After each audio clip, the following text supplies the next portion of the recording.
Hello people of Earth, it's your pal the Orbital Outcast, Rad Gnarly, coming your way with another low-key broadcast.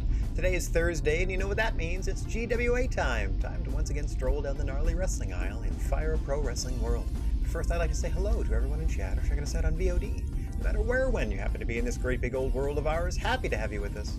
I hope today finds you well. Alright, we're gonna take 1 second to set ourselves up. I think I can do this fancifully. Ooh. Hang on 1 second as my cell phone receives some more spam calls today. That's fun. That's fun. Alright. We are in January of our second year. Let me bop over to the game itself. Hiya! Let's take a sneaky peek. I can switch between mouse and controller. I know I can use my mouse and it's probably easier for some stuff, but I like using the controller. It's what I'm used to. At any rate. Alright, let's check our training center. We've already done all that stuff. Oh yes, we expanded our gym at the end of the year, which means we're going to spend a little bit of time scouting and hiring our first talent. I have a couple of short-listed names based on guests we've had before that I know will work for a very reasonable monthly fee. Ilya Dragunov and Mad Polly are the two I'm speaking of specifically. Beyond that, those can rock once more. Try to blow those out. They don't cost us a thing, and then we'll do branded snacks, maybe. I think with our last tournament we sold out the 5,000 seater.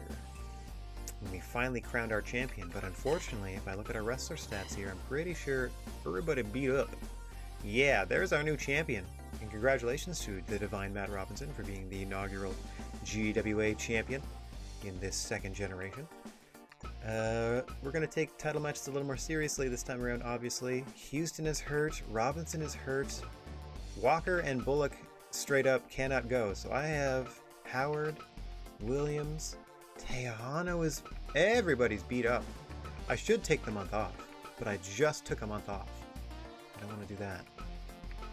It's not going to cost me any merchandise, but the merchandise sales will go down next time. I could then just sit on the... I don't know if those goods will... I don't know if they can sit for a month and do nothing. This is the time to experiment. Hey, Kane Drago, nice to see you. Hope you're having a good one. Okay. I don't have a lot of healthy talent. I mean, you say you're good, David Houston, but that neck is the same color of your trunks, so I don't think we're going to be working you. So Howard, Williams is fine. Yeah, Walker and Bullock are hurt for 3 months yet. Tejano says they're okay, but again, nope, you got an orange lifesaver for a neck there, buddy. I got 3 talent that I'm confident I can put in the ring, so yikes. Well, we're going to hire somebody, so that's going to be 4 people we're confident we can put in the ring. And then we might pad the entire lower half of the card with extras. We can pretend that we're giving them opportunities to earn a roster spot. Oh boy. Because we have some on the line. We have a lot of roster spots to fill now. 4 of them, in fact. Okay, I didn't do much other than look at things, but I'm going to save anyway, because that's just the way I operate. Every time I do anything in this game, just save, because I'm so used to the fan-translated GBA ROM that I would play our initial version of Fire Promoter in. Management of Ring Mode, it was called. Not lasting too long if I tried to book certain things. Might have been my emulator. Anyway, alright, we are going to offer a contract. We're going to look at some talent. I couldn't go, like, my initial plan was to run a show in North America, run a show in Japan, run a show in Latin America, run a show in Europe, and just keep cycling through. Not taking into account that your home territory is obviously going to know who the crap you are, and if you just try to, like, blast off everywhere, no one's going to give a hoot until you, like, build a name for yourself. Just because you didn't have to, you don't have to pay travel or anything like that, so I just figured out, let's see if we can just bop around. Hire a new roster at 2 to 4 super cheaps and run the gym.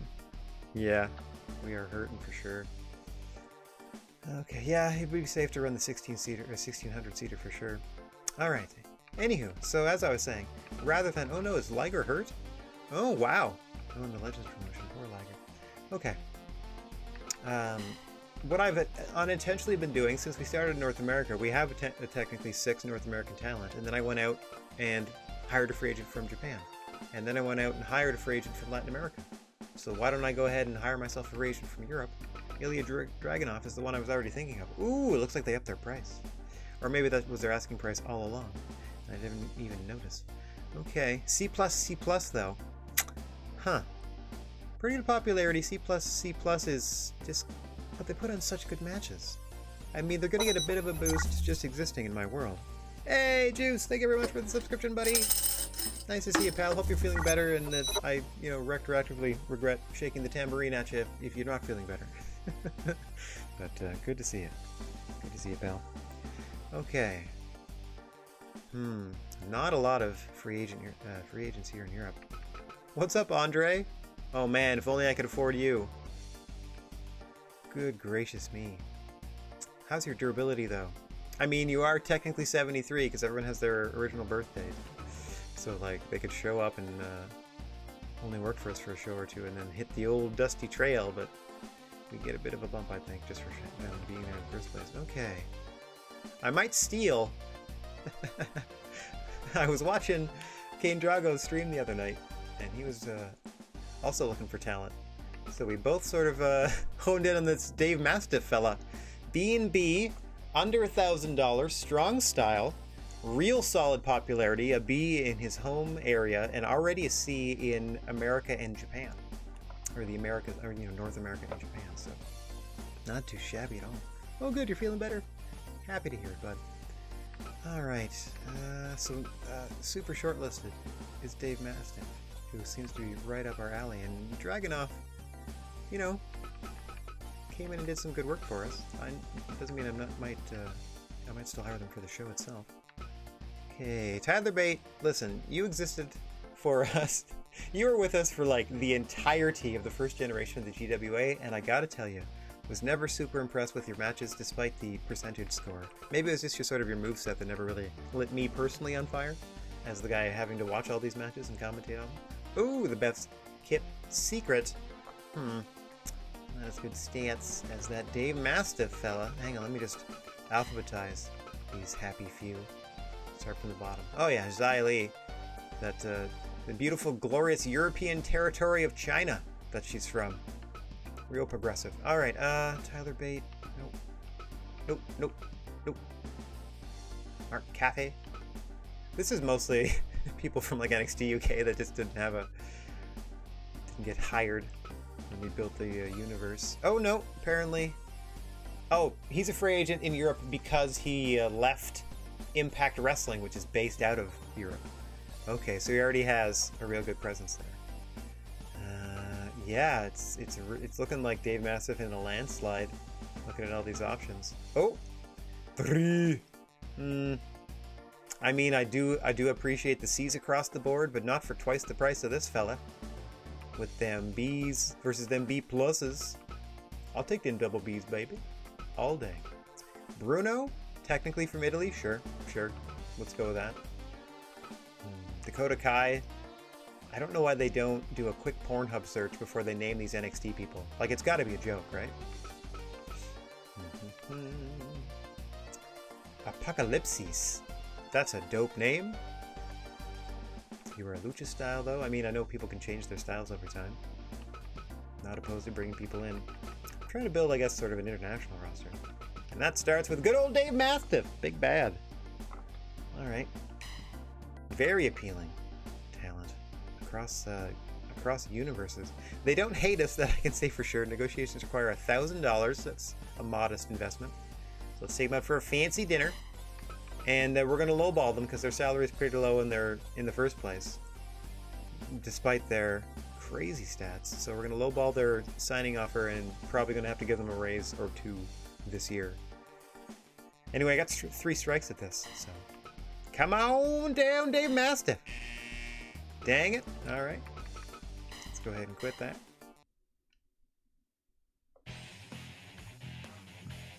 Oh, beautiful. I'm going to read this aloud.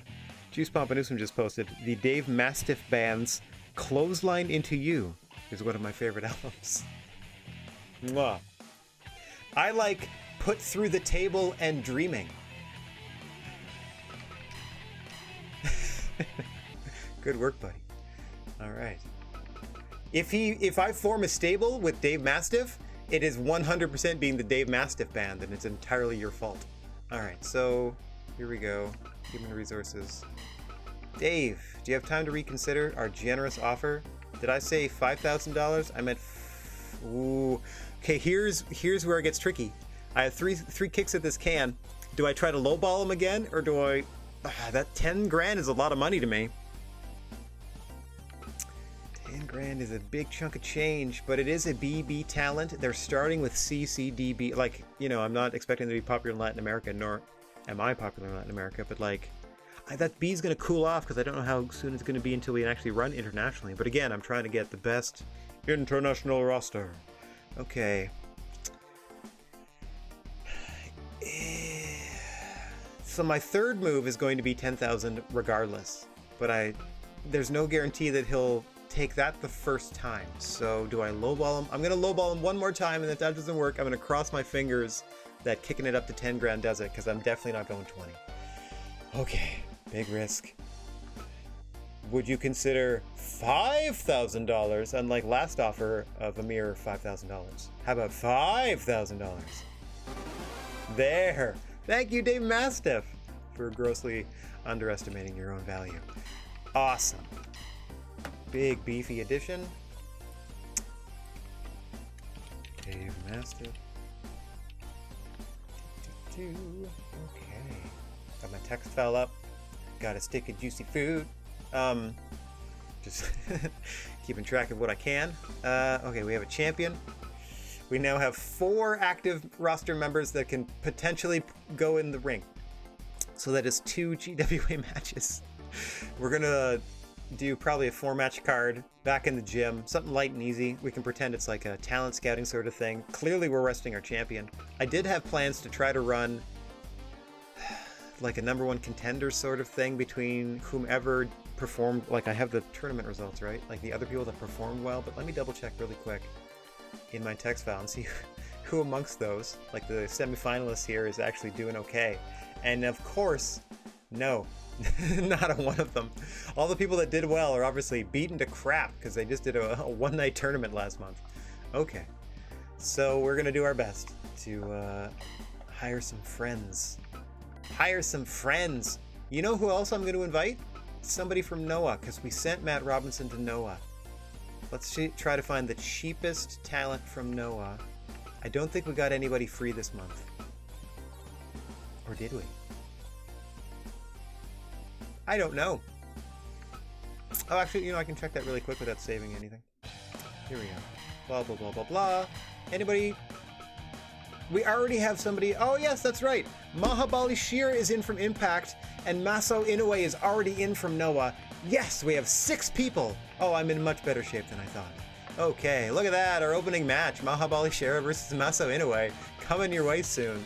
Nice. I'm not even going to put them against GWA talent each, because why would I risk it? All right. Good, good, good. We're in better shape than I thought. So we have, what did I say there? 8 people? Come on, let me leave. There we go. Oh, I was canceling my leaving. Yes, cancel the booking, not canceling my leaving. Okay, so I'm going to invite 2 people. I don't need to invite anybody from NOAA. They're already here. Dragunov slid over here since we thinned out their roster a bit. We can pretend that, like, when Dave Mastiff comes over, you know, Ilya's along for the ride.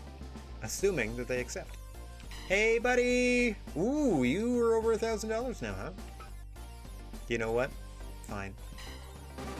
Boom, Ilya coming back. Alright. Updating these text files as I go this time so I don't forget. Ilya Dragunov is here in year 2, month 01.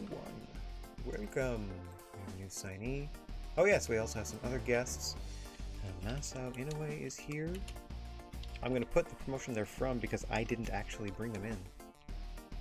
It also just makes sense to show where they're coming from. Masao Inoue from NOAA and Mahabali Shira from Impact Wrestling is hanging out. Alright, they will have a subpar match in our opening contest on this card, I would imagine. Neither of those talents set the world on fire, but it is nice that we're starting to establish small relationships. Like, we had sent Matt Robinson to NOAA, and that was our only sort of tentative test of the waters, because I gave the rest of the roster the month off, because Matt Robinson was the only one in any sort of ring shape. Anyway, it worked out for him, because he rebounded from that, finished the tournament, the GWA Championship Series strong, and then went on to win that one-night tournament to get the belt, so we're going to give him this month off, because he's beaten to crap. And, Out of it, we got Noah already sending us talent, and then Impact out of nowhere sending us talent. So that's a connection in Japan and Europe, just like that. And now we got Dragonov in from Europe, so all eyes on us. So maybe we can bring in somebody from Latin America to face them, just for funsies? Yeah, I know it's not going to be a style that we're used to. Freestyle, I thought, when I first played this game, meant any old thing. Freestyle means like straight up amateur wrestling, so I don't know what they mean by a freestyle luchador here. Looks like you got to roll, maybe a lot of roll-ups, a lot of submission stuff, I guess. Okay. Oh, would you look at that? Huh. Dragon Rojo Jr. Strong style, real solid popularity, under $1,000, B&B. Please come on. Oh, wow, never mind. Okay, so good for you for valuing yourself well, but I do want to keep an eye on you. If I can, like, the guest fee to have you come in is like $3 grand, but to hire you monthly is only $1,000 a month. I'm gonna put a pin in that for next month. El Quixote. I feel like if I hire this guy, 4 other guys are going to be in the car with him. I'm not going to know where they came from, but they're going to be there somehow. All right. El Sagrado. See, I'm not opposed to hiring a lucha style because, again, I'm trying to build from the ground up like the world's best roster. So I'm trying to, showcase a lot of different stuff. Oh, Flamita. Only because I know your name. Grand Metalik. Same. Only because I know your name. Cranio is a dope name, and what a look. He looks like a Power Rangers villain. Ooh. Yeah, $2,600 though, if they're $995. That's a big jump from the... And they're all around there too. Okay, maybe they factor travel into these costs. 883? No one's lower than that, huh? Oh, here we go. Robin! Just come on in. Oh, actually, El Quixote is $500. All right. Looks like I might be hiring El Quixote to come. Oh, wait a minute. Octagon Jr. Hasn't there been an Octagon Jr. for like... There's got to be another... Oh no, there's been Octagon. There's been Octagon Cito, which I think was like the mini. Has there not been an Octagon Jr. until now? Moonsault Fall Away Slam. That sounds like a Spanish fly. All right, let's put them against Dragonov and see what happens. Maybe. If we can't find another better Fief Hundi. Adez? All right. I don't know why I'm determined to try to find... There's the legendary Tito Santana. The other current wrestler, Tito Santana, is gainfully employed, and it was Psycho Clown that left AAA. One of their bigger stars, as far as I understand it. The Psycho Canadian, yeah. Every other person uses the Canadian Destroyer these days. All right, I'm going to go for Octagon Jr. Just for funsies. They don't have a lick of popularity in our area, but they're cheap. They're still under $1,000. So you have to pay for like 2 months, some of them. Some of them are more than that. Some of them ask for like 3-ish, I would think. Okay, they're freelance, so I hope they're fans. What do you think, bud? You want to come down and face Ilya Dragunov? It'll be a weird styles clash. I like doing those too. All right. I mean, I do have... Ooh, did I save after I got... Oh no. Did I save after I got Ilya Dragunov in? I don't think I did. Oh well. I don't think I did. So just based on that, I'm going to not load just in case I don't get him back. Or I signed Mastiff for sure. I don't think I saved after I invited and got Dragunov to show up. Anyway. How about Robin, my original pick? I mean, El Quixote, my original pick. Perfect.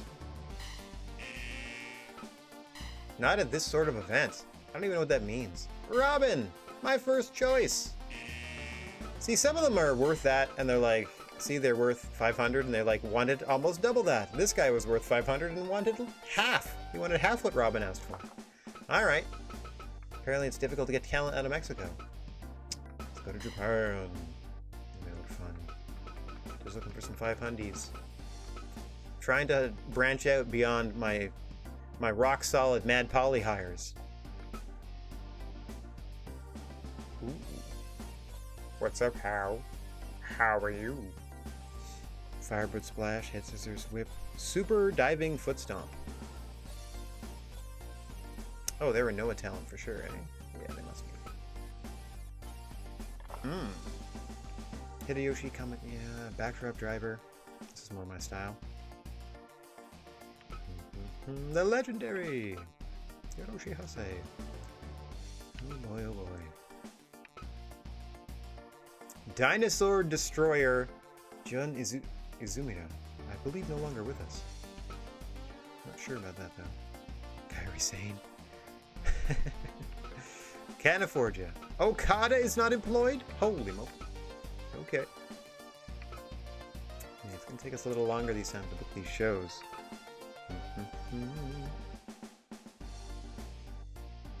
You're a dodecahedron the 4th Esquire guy yourself?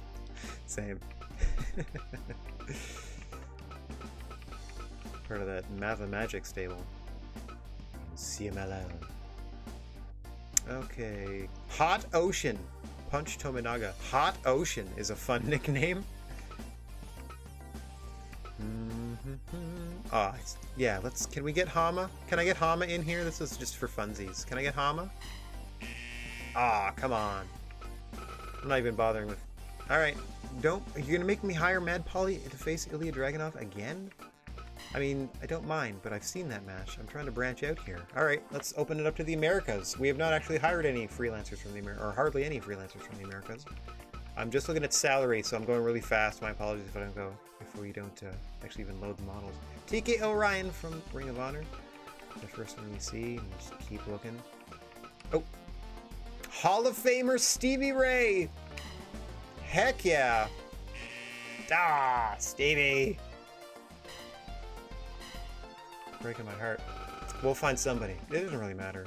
We'll find somebody. Sonya Deville? I mean, they do have similar stats, but she's freestyle, and again, they want like literal amateur wrestler, all ground game type of stuff, so I don't know about that. Shaheen Ali, the absolute athlete. I think that's another Ring of Honor talent, but I'm not entirely sure. Kind of fallen off my following of the promotions. Once, well, I mean, not once the pandemic hit, but when the pandemic was like in the, in its midst, or in the middle section of it, and like they had gone. Unfortunately, a handful of promotions had gone for like months with no crowd noise whatsoever, like Impact and Ring of Honor is what I'm referencing specifically. I just couldn't follow it anymore. Even after they like started pumping in the fake stuff. Oh, here, let's try Nyla Rose. Come on, Nyla Rose! There we go, Nyla Rose versus Ilya Dragunov. That'll be a nice battle. Okay, so that's 2 in, so that's 8. 8 total? I had 4 based on our busted up roster. Okay, I'm gonna see if we can fill the 1600 seater with this hodgepodge card just to get us through January, basically. Okay, I'll try it in the 3000 seater, but I promise nothing. All right, in your main event. And I use that term loosely. Actually, let me check match styles to make sure we're all consistent. Oh yes, all the way across the board. There we go. Oh, Kane Drago, if you happen to still be in the chat, I noticed you backing out and backing in to change the matches, like the match rules. You can, if you're using a controller, you can just use the bumpers to go first match, second match, beep beep beep beep beep beep beep, and just sort of like make sure everything's consistent without having to drop out of menus. It was something I learned after months and months of playing this thing. Thought I'd just pass that along, save you some time. Okay, oh, that's just the match stuff. I want a singles match, please. Nothing but singles matches. Yeah, welcome to the GWA, Dave Mastiff. I don't know why you're top of the heap all of a sudden. Usually they... Oh, maybe because you have no affiliation, that's why. Okay. You're not affiliated, everybody else is faces and heels, more or less. Alright, we're doing our main event. Who's healthy? Howard? You son of a gun, you. Nikki Williams and Kobashi. I mean, if we're going to main event this sucker, it's going to be Jack Howard. De facto heel roll. I like to put the heels in the red corner. De facto heel roll against Kento Kobashi in your main events. Yeah! Almost 500 people agree that it's main event worthy. Let's see what else we can do Welcome to the business, Dave Mastiff. You have to fight Mickey Williams. Welcome to the GWA. I hope you survive. I think we can do better than that. Okay, we're gonna have Kenta try to redeem their previous losses to Mickey Williams, and we're gonna give Jack Howard Dave Mastiff, because I think that's just gonna be a straight up better match. Hang on 1 second. Welcome to the program. Let's find you some fun attire. Oh, I wish you had more singlet colors than just plain black. I don't think we have anybody that wrestles in a singlet to this point, so do your best to stand out there, kid. Okay, and then now we have what we have. Oops, gotta go one up. So, Ilya Dragunov, our invited guests turn out to be our second from the bottom, and our thrust upon, well, I mean, they were volunteered guests, let's say, is our opener. Okay, Nyla Rose definitely in the heel role, so we're gonna put her in the red corner. That looks like Hikaru Shida's outfit. I don't remember Nyla Rose wrestling in something like that. I remember a lot of like color variations of a thing like this. Anyway, I don't think we're gonna sell this thing out, but I'd like to just book the thing and then we can move it if need be. Ilya! I appreciate your nod to Alex Wright by wanting to have a sweet little leather jacket to wrestle in. Okay, we're only half full. And we only have one more match to go. Come see international superstars, Masao Inoue! Once again, de facto heel role, based on the fact that it's easier to call, I think, for you, if you're not. Oh no, neither of you are native English speakers. Okay! I hope I don't have to pay that $2,800 salary. Oh, that's the most fun, but I think this is your current look. I like the brown. Brown's unique. Okay, so let's see if we can go back to the gym. Crushed it. Only 345 people were turned away. So what was it here? 2047. Let me do some quick maths to see how many people showed up. Usually I get about 1,700. Point. Nice. Go down here. 345. Yep, 1702. So that's fine. Okay, so 1702 in a 1,600 seater. Expenses go way down. I don't have to do any advertising. Can't fill it at 40, but that's not bad. It's not our biggest show, but we got some GWA talent in your later matches. We introduced some new talent, and we got some people fighting for respect and potential employment. Look at you, Dragunov. And what was that? Dragon Rojo Jr. I'm gonna take a look at it later. Hey, GR, nice to see you. Doing well. Very busy this week for sure, but doing well. I got not a laundry list, but I have a definite to-do list to do at the end of this thing. But it's all for a good cause, so I ain't complaining. I'm just whelmed. Not over, not under. I feel sufficiently whelmed at the moment. No advertising. We're all good there. We're back to the gym, but we don't care. We love that place. Unless the urban gymnasium is somehow better. That's fun. We can somehow get $30,000 to go to the urban areas though. That's the bummer, eh? Okay. Anyway, 1702. We did the math. We crunched the numbers. We should have 1,700 in this 1,600 seat. Doohickey. All right, we got 4 matches. Hang on, I will double check the event. He says, just so he can bust out his text file and put these matches in. Oh, I had ambitiously put room for 5 matches in this first card of year 2. Such is not the case.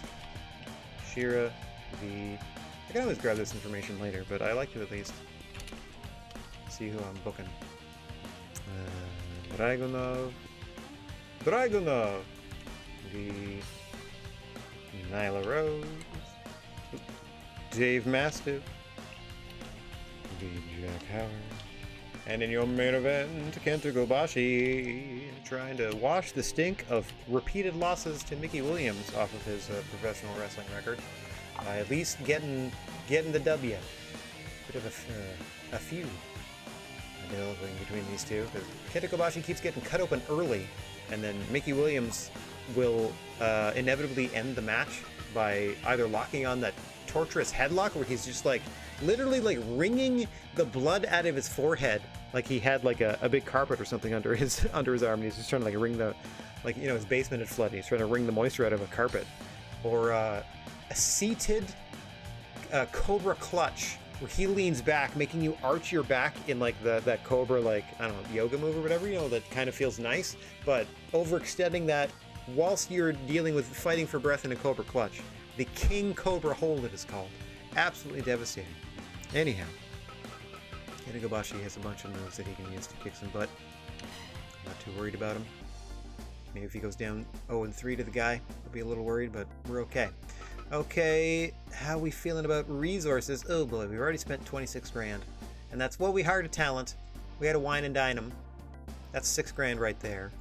We had to hire some folk. We had to bring some folk in, but I generally factor that. We got some freebies. Training center's taken care of. The only thing I'm thinking of is, do I just ride this? Or do I... No, I'm only in 1600 seater. I'm just going to ride the goods. I'm not going to worry about making snacks. It's too small an event, to be honest as well. But this is our first branded event. Let me double check our sponsors. Okay, I think I did this in the order that hopefully gets these two on the apron and then this around the ring post, but I don't know. Because I would like the Burning Hammer logo. That's the one that's the center of the ring. And I'm hoping these are on the apron, so there's nice like primary colors going on, so it's at least more interesting than it normally is. And the King's Play Sports is kind of logo is kind of boring, so I'm hoping it's on like the turnbuckles or the post or something instead. All right, fingers crossed. Let me save one more time, just because I'm paranoid. I think I'm paranoid. And then proceed, and hopefully everybody shows up for work. Here we go. Folk versus Scythe. That feud has to wait. Unfortunately, Thomas Walker, the man who ran the table of the GWA Championship Series, going 7-0 and earning a full 14 points. Hang on, let me save really quick. Thankful that everybody showed up. He got hurt.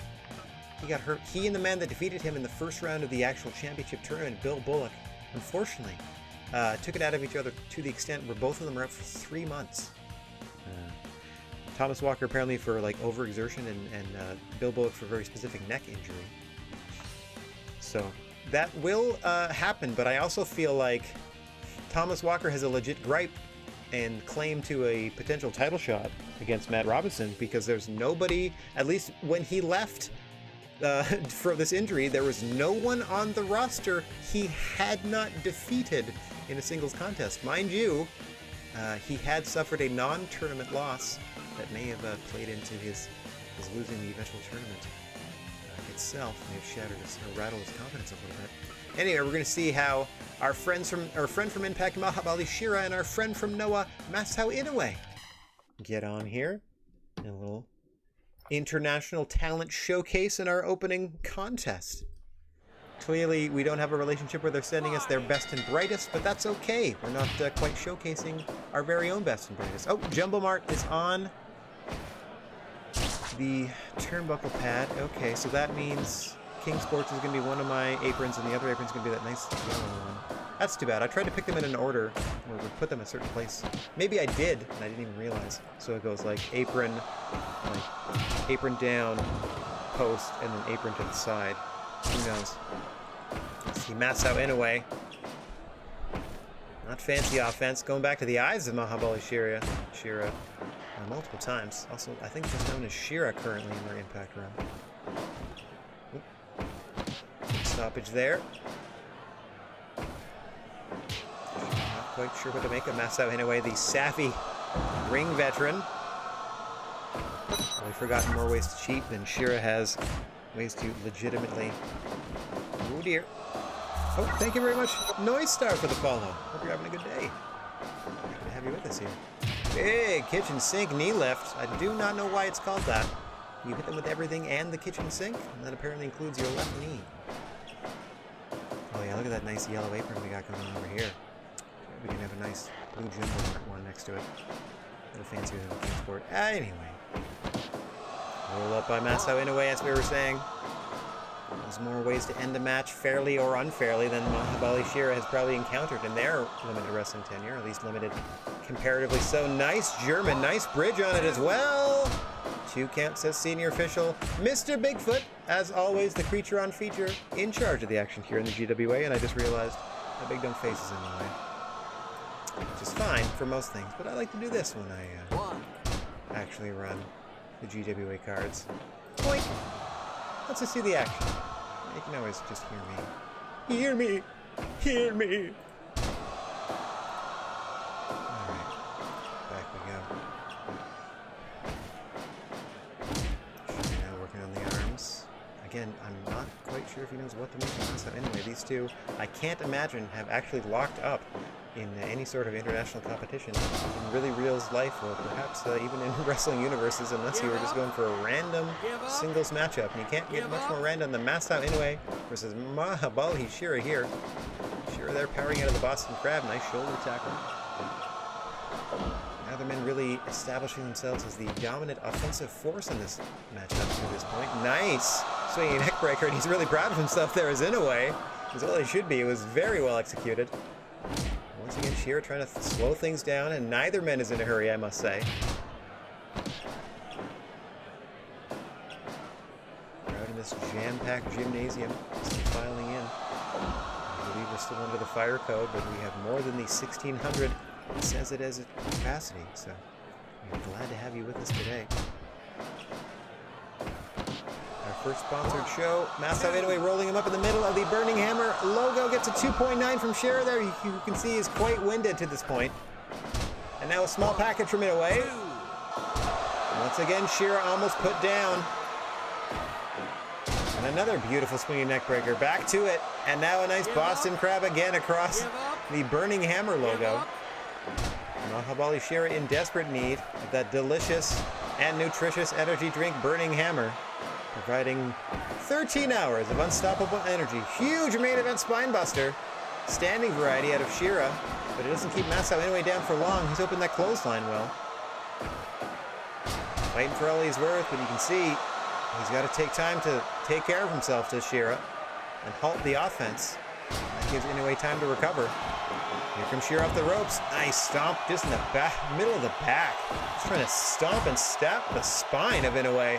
Is Shera. Oh, and he just folds him over. The beautiful lariat there. Shera coming in strong with the second wind, and the crowd getting behind him. Oh, Inoue showing a bit of respect there before he gets DDT'd to the canvas. Inoue manages to get back to his feet first, though. Another big slam from Shera. He's got to celebrate after every one. Getting the crowd into this one. He picked up past the 10-minute mark. Anyway, doing his best to try to slow things down. Nice drop kick out of the old man. And then a nice side slam. Nothing fancy out of Inoue, as we said, just a steady veteran of the Japanese wrestling scene for decades now. Firmly entrenched in the lower card of Pro Wrestling Noah for a long time. Oh, nice!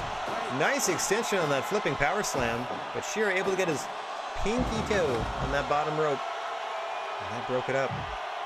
Sending Inoue to the floor now so Shera can catch his breath. Inoue doing likewise on the floor, but a sportsmanship here as we head toward the 15-minute mark. Big DDT from Shera.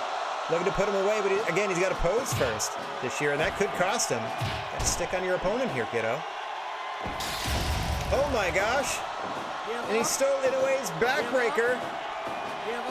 Almost a torture rack style there. Shades of Manaba Nakanishi as well as Lex Luger out of Shera. That is, of course, the signature offense of Masao Inoue. See how he responds. He's being put in his own hold. Oh, another beautiful neck breaker there. We got that unlocked this matchup. Now, past 15 minutes. Longer than I was expecting. Oh, nice roll up here again. Has Inoue with the 2 and the 3. The savvy ring vet. For all that punishment for Mahabali Shera. The fire he showed for the past 5 minutes. Last time Inoue with a beautiful counter into a roll up. Backslide. And what a way to start your show. 99%, nowhere to go but down. Probably the best rated match of Mahabali Shira or Masao Inoue's career. But who am I to judge? Who am I to judge? Ah, the kitchen sink next to the breadbasket. Fair enough, fair enough. Okay, oh, alright, so here we have some more guests. These were, you know, these were volunteered guests, and what a show they put on for us. These were invited guests. Paid guests. These are freebies. Ilya Dragunov coming back. Nyla Rose showing up for the first time. I don't even think I wrote her down in the text file. Yeah, I did not. Alright, Nyla Rose. Coming in year 2. Hope she does well. I'm already penciling in my head. Oh, okay, we'll do Nyla Rose, Mad Polly at some point. Wouldn't that be a fun brah? Okay. Save again, because why wouldn't you? Let's get down to that ring. You son of a gun. Oh, let me get out of the way. And we are underway. As senior official here, Mr. Bigfoot calls for the bell. The Dragunov, European territories. Just vaguely in from Europe, somewhere in Europe, much like Nyla Rose is from vaguely. I mean, she was under America, but she's the native beast. Oh, okay, so that's very. Couldn't be more American.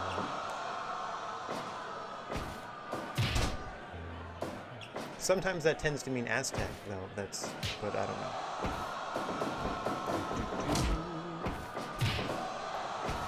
Well, you know what? Now that I'm thinking of it, she was on that Canadian show about her transition. And it was very much First Nations. Yeah, that extreme thing. So, suss that out. As Ilya Dragunov is trying to suss out the offense of Nyla Rose. Both of these competitors. Oh! Looking to impress. Ilya Dragunov impressed in the first year of this newly relaunched GWA. Guesting on a couple of cards early. Caught the eye of Kenta Kobashi and ended up defeating him in a GWA ring. Haven't seen him since. This is his first return, and this is our first look at Nyla Rose. Coming in highly recommended. Nice counter into the backdrop there. After an initial flurry, it looks like we're going to slow things down a little bit. With a nice strike contest. Nyla Rose getting the better of that. Starting to get the crowd involved here as we head towards the 5-minute mark. Oof, back to work on the head. There's vicious strikes here from Nyla Rose, one after the other. It's cut off now and just kicked aside.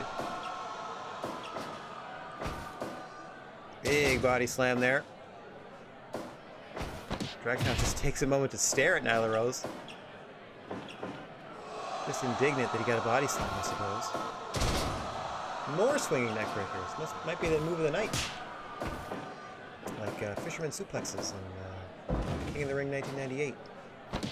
I don't count anything that happened. Most of the stuff that happened in that Hell in a Cell match wasn't really moves.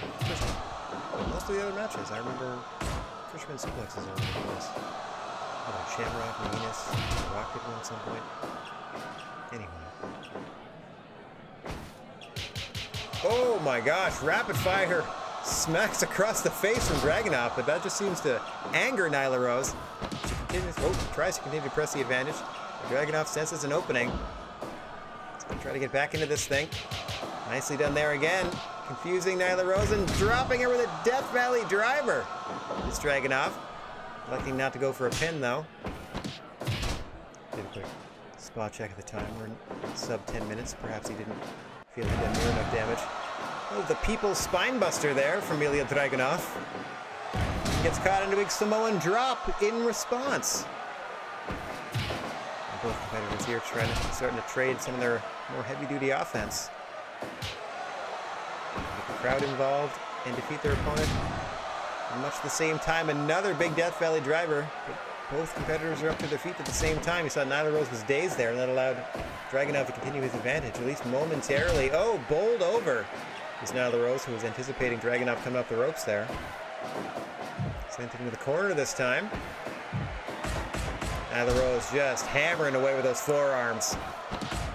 Oh, and Dragunov responds in kind. Backsplash there. Oof.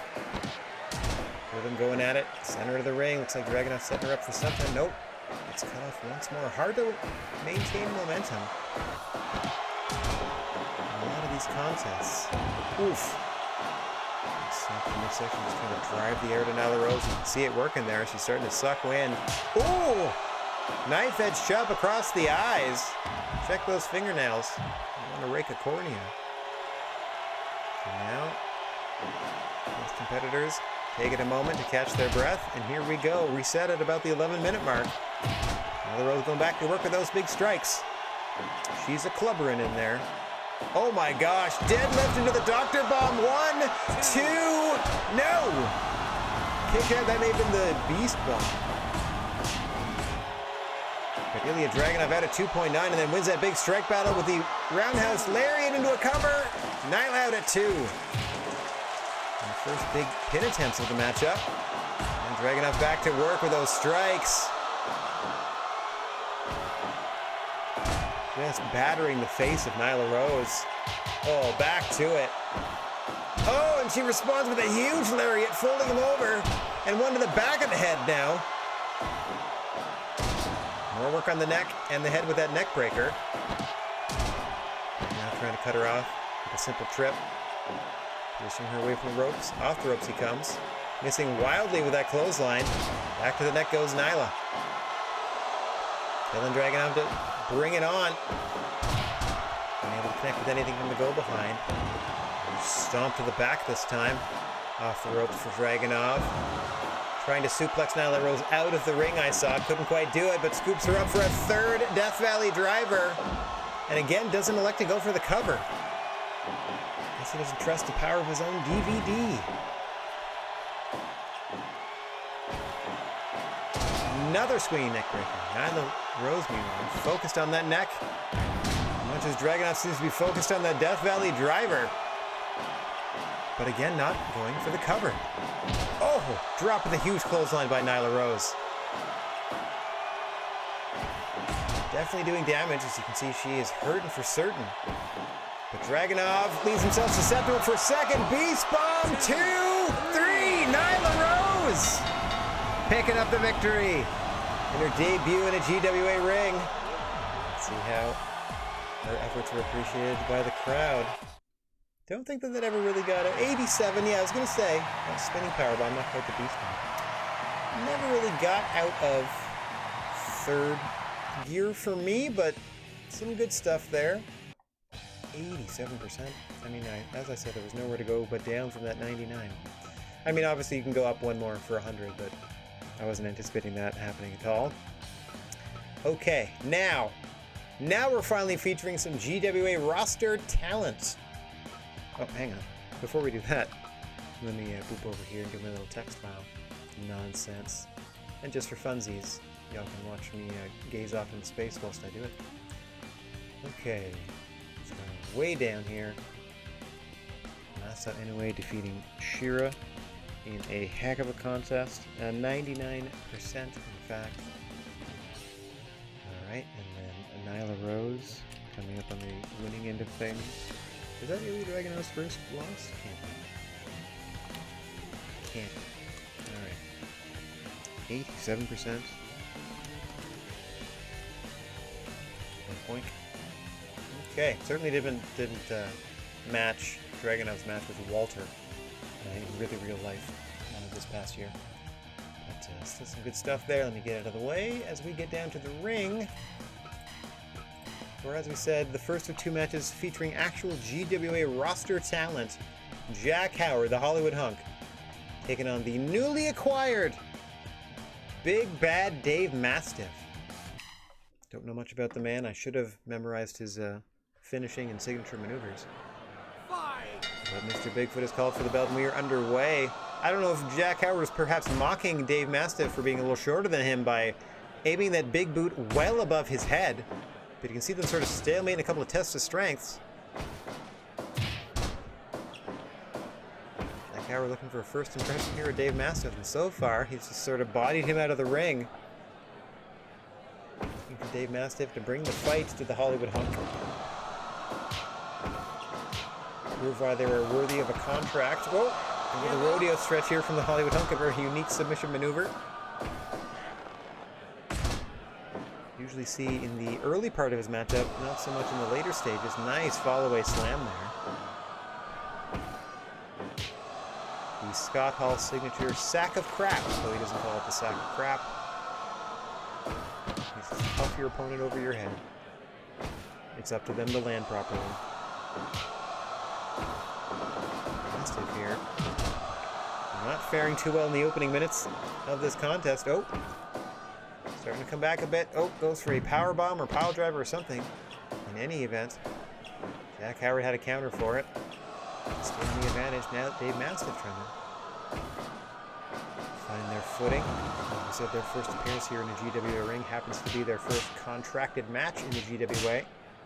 Now they're content to slug it out. Is Dave Mastiff. The big strike there across the chin of Jack Howard again. Going back in the fists is big bad Dave Mastiff. He gets planted with a suplex by the Hollywood Hunk. Oh, whipped into the corner now. Mastiff to the center. Oh, big splash in the corner. Nicely done there. Drive the wind out of your opponent in a hurry, and a beautiful overhead belly to belly, tossing the much larger Jack Howard. And now Howard having to slow things down with this lazily applied camel clutch. I think he's more pulling at the beard than anything else there, ref. Is there anything Mr. Bigfoot is going to be on the lookout for? The inappropriate usage of body hair by your opponent. Oh my gosh, the rolling hills out of Dave Mastiff. Just crushing Jack Howard to the canvas. You can see Dave Mastiff, rather stoutly built, let's be honest, using every bit of that frame to his advantage, like a cannonball in there. Oh! Speaking of, capo kick across the brow of a Hollywood Hunk who again slows things down with a DDT. Starting to think he may have gotten more than he bargained for. Oh my god, running powerbomb off the shoulder by Dave Mastiff. Impressive strength from the newcomer.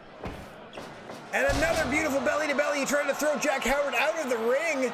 Ended up tangling him in the turnbuckle there, but you can see what it's taking out of Dave Mastiff. Jack Howard now.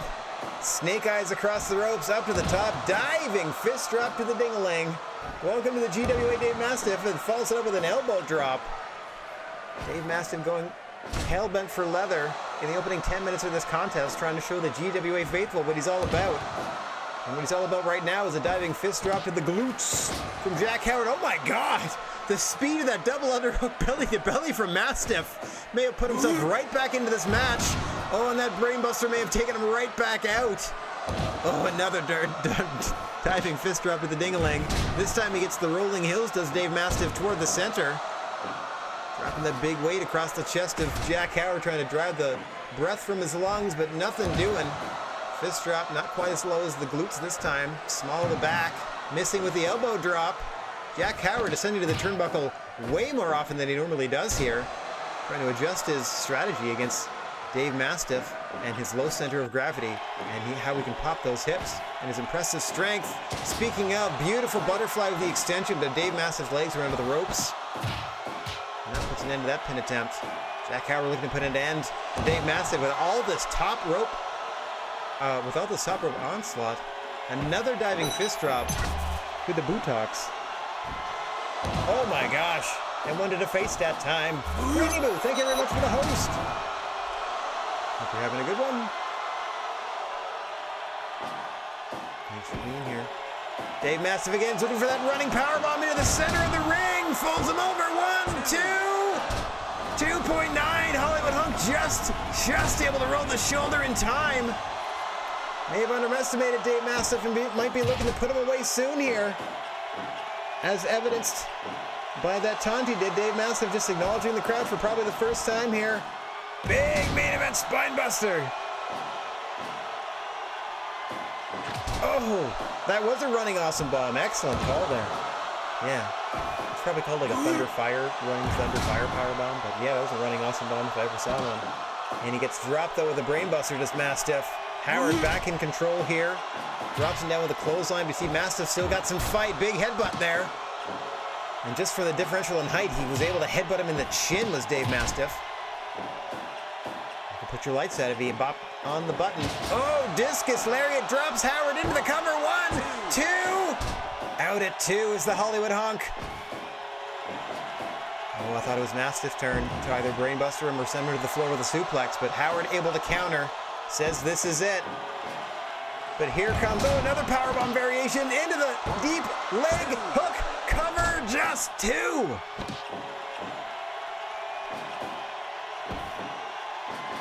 Howard again looking for what he can do to put this man away. A nice delayed suplex. Impressive power on display throughout this contest by Dave Mastiff. Oof. Not to be outdone, Jack Howard with that follow-away slam. Just tossing Mastiff toward the turnbuckles. Now a short arm clothesline. He likes to hit that rating spike. Headed toward the center of the ring, out of the corner. Oh my, the half and half. Folds him over and he lands on his head. Another short arm clothesline. This is all Jack Howard in this last minute here. Oh, Mastiff fighting back. Clothesline gets ducked though. Another release powerbomb that allows Dave Mastiff to catch his breath, at least momentarily. Howard powers back to his feet, but he's dazed. Allows Mastiff to maintain his advantage, and finally gets that suplex to the floor he's been looking for most of the matchup here. Perhaps he thinks he can gain the advantage on the floor of the GWA ring, where we remind you there are no countouts or disqualifications, but there is a big belly-to-belly on the exposed wood floor. Oh gosh. And then a butterfly suplex from Jack Howard in response. Oh, tiger driver on the floor. That's just matte wood flooring on a powerbomb now by Dave Mastiff, going to work in the corner here. That exposed area of the floor, again, that's just fake, like slotted wood flooring over concrete. Oh, another stiff powerbomb there on the floor of this gymnasium. Jack Howard has had enough. Oh gosh, perhaps not then. Rolling Hills actually did him a favor by rolling toward the padding to Dave Mastiff, and Jack Howard just trying to get out of the ring. Oh, thought he was just trying to escape Dave Mastiff, but thought, I don't know if it was thought better, but certainly thought differently. Try to get back to the fight. Now both men roll back into the ring, and now we can finally put an end to this contest. Jack Howard looking to put an end to things with that brain buster and that elbow drop. But he doesn't go for the cover. He pulls Dave Mastiff back to his feet. Rolling Germans, the third one will have a bridge. 1, 2, 3. What an impressive display from both competitors, but ultimately, the Hollywood Hunk, Jack Howard, with the sour welcome for newcomer Dave Mastiff, putting him away with the rarely used triple German combo there. Into the pin on the third one. And a 93% debut. Boink, boink. I'll take it. You know, not the best score in the world, but I will take it. I mean, like, I'm not going to be insanely happy with anything over 90 in your debut. I mean, you're in there with Jack Howard. He's a pro. You're a newcomer, so you got to do the job. That's fine. Speaking of doing the job, in your main event here, Kenta Kobashi is looking to avenge their no-win record against Mickey Williams. They are 0-2 in tournament and outside of tournament competition against Mickey Williams. 0-2 lifetime is Kenta Kobashi.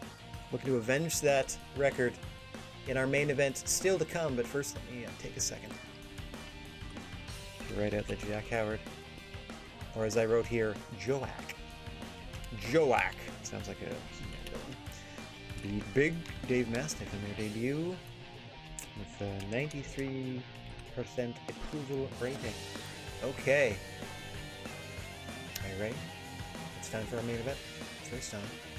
I don't know why I even bothered putting myself on screen because I was only going to last for a little while, but whatever. First off, we save as we always do. Can't help ourselves. And we hit that next match button. And then let me smash myself out of the way so we can get down to Rosseltown. Oh. Kobashi opening up with a couple of body slams, as always, the senior official here. The creature on feature, the referee on record, Mr. Bigfoot, in charge of calling the action. Right down the middle between these two gentlemen. That will not prevent Mickey Williams from busting out weaponry as early and as often as they possibly can. Their scythe maneuver, where they stab you in the forehead with a scythe, is just a move in the game. You do not get disqualified. It is just a move. The stabbing a fork into the head, sure, you can get DQ'd for that. But that little scythe play? Nah. No problem. All's fair in love and war. As we see Kenta Kobashi trying to keep things slow. Oh my god, early orange crush at the 2-minute mark. I called it a crust, but it's the orange crush. Normally he likes to go for his finisher, the Burning Hammer. The name of our main sponsor here. And you can see, unfortunately for Kobashi, once again busted open early as Mickey Williams literally bit his forehead open. Did the Hell Knight Mickey Williams. And I gotta tell you, that's just not sanitary. Like, weapon use is one thing, because I'm going to assume at some point you clean those blades. But just biting on a fool, that's disgusting. That's downright disgusting. And someone in the GWA management should do something about that. I mean, it hasn't really worked out for him overall-wise in his career.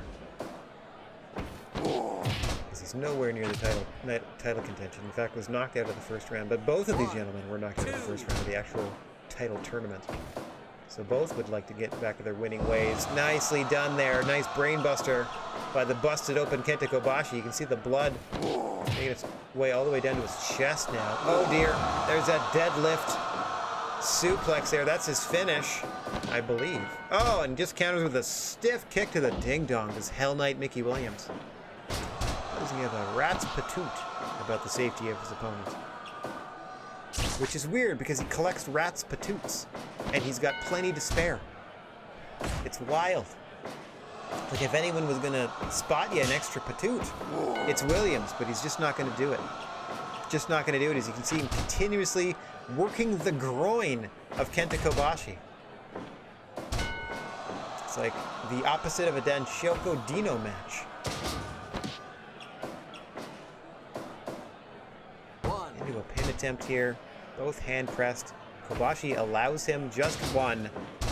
Kobashi, plenty of fight left in him, but he's got to get going soon, does Kobashi, because he's just getting stepped on all over the place by Mickey Williams to this point. Nice delayed suplex. You got to give this to Mickey Williams. When he decides to actually execute a wrestling move, he does them well. As evidence here by him luring Kobashi toward the ropes for that second delayed suplex. And you can see Kobashi's head bouncing off the ring and then sending himself to the floor there. While Mickey Williams could recover in the center. Oh! Kobashi back with the brainbuster, though, with a vengeance, and then dropping it with a chop. He's got a lot of work to do, and getting that blood raked into his eyes isn't going to help. Nor is this iron claw to the face by Mickey Williams. Hooks the leg deep. Two. Kobashi out of two, but it is not looking good, folks. Oh, vicious chops across the neck and cheek by Kenta Kobashi, who again gets all that blood smeared across his face and then dumped on his head and shoulders, knees and toes. They might have touched one another off that deadlift suplex. Oh, burning hammer. 1, 2, no. Almost a desperation burning hammer out of Kobashi next to the logo of the energy drink that bears its name, and unfortunately he's now locked in the King Cobra hold. Look how vicious this thing is as the blood continues to pour, but Kobashi fights his way free. Oh yeah, he's got that. It's one of his signature moves is that iron claw, for sure. Oh, sleeper suplex by Kobashi, dropping Williams on his head. Can Kobashi recover? Does he have enough blood left in his system to put Mickey Williams away? You can see every time Kobashi hits the mat, he leaves a stain behind, at least momentarily, as the blood is absorbed into the canvas, and it makes the fight stronger, much like the strength of this burning hammer. Into the cover. 1, 2, no! Mickey Williams just rolls the shoulder, and now he stabs him in the head with a fork. What a jerk. Has till 5 and breaks at 4.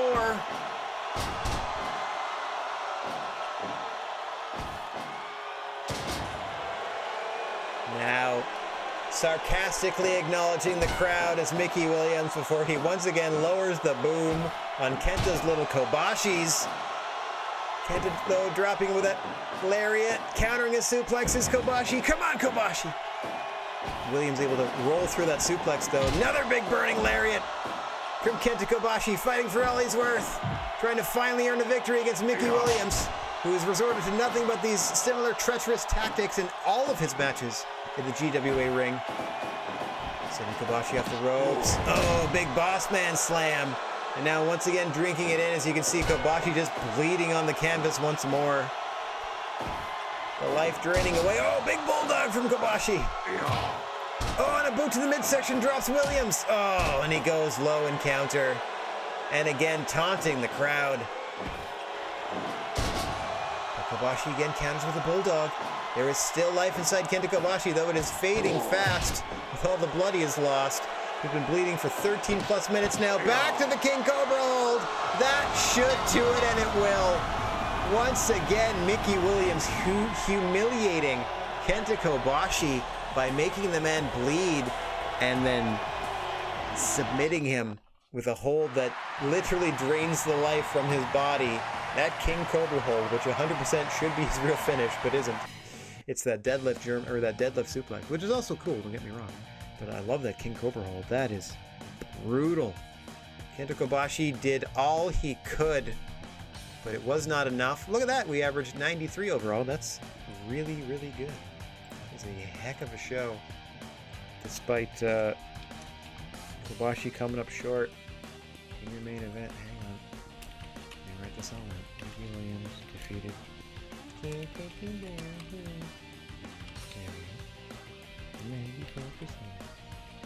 Alright. I did not think far enough ahead. Oh no!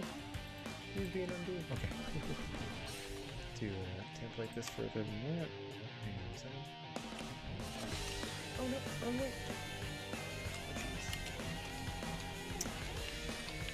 I'm working on getting a lavalier microphone.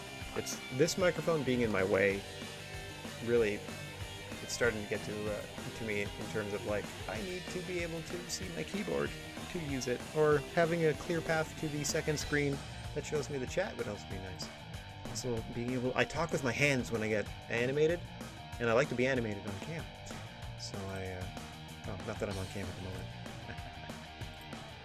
Boink! I like to be animated on cam and talk with my hands, but this is in the way. I'm sorry, Zeno. Boink, boink, boink, but you and the little mic are in the way of me. Doing a lot of stuff. Okay. Wowzers. Okay, so that was our first show. Crowd is going on happy. Our crowd of 1,702. Oh, who would have guessed? Did some math and found that out.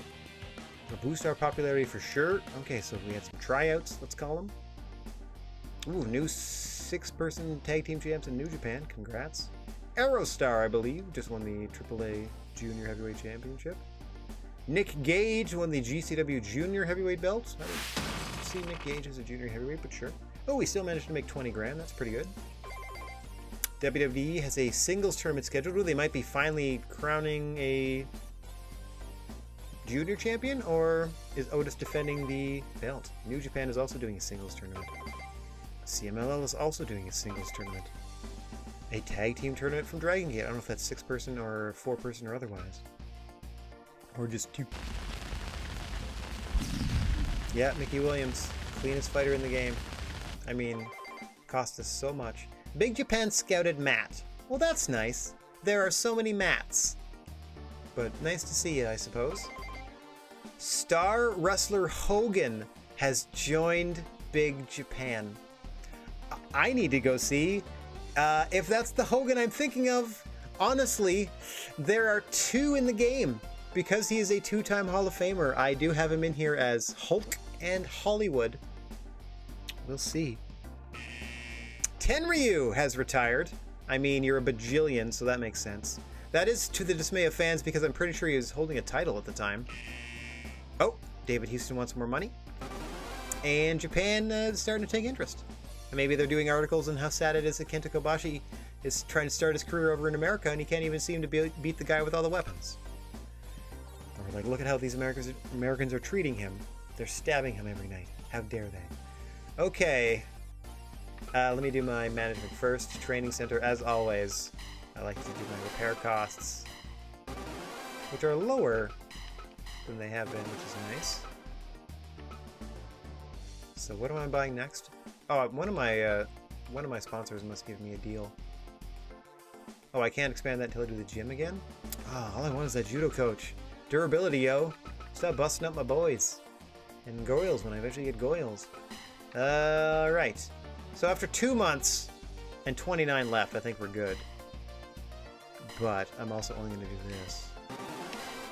So that'll last me for a while. Sponsorship contracts, we're doing well here. Yeah, we just have to not...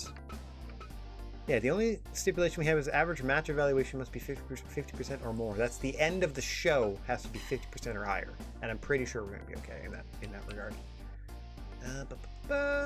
Okay, I can hire somebody. I can definitely hire somebody else. Oh yeah, let's go, hang on, I need to check this. Big Japan, huh? Just hired Hollywood Hogan. Pretty reasonably priced. Big Japan looking to take over the world.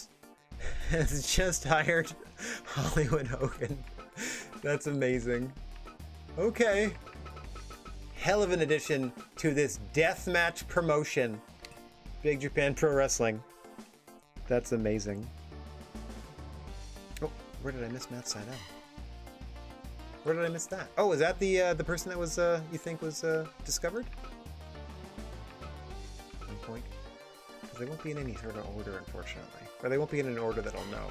Well, let me go down and see the mats. I don't know what mats would have been here before, or if this is even the right place. I mean, it could be Matt Hardy. I don't remember seeing him before. Let me check for mats. No mats here.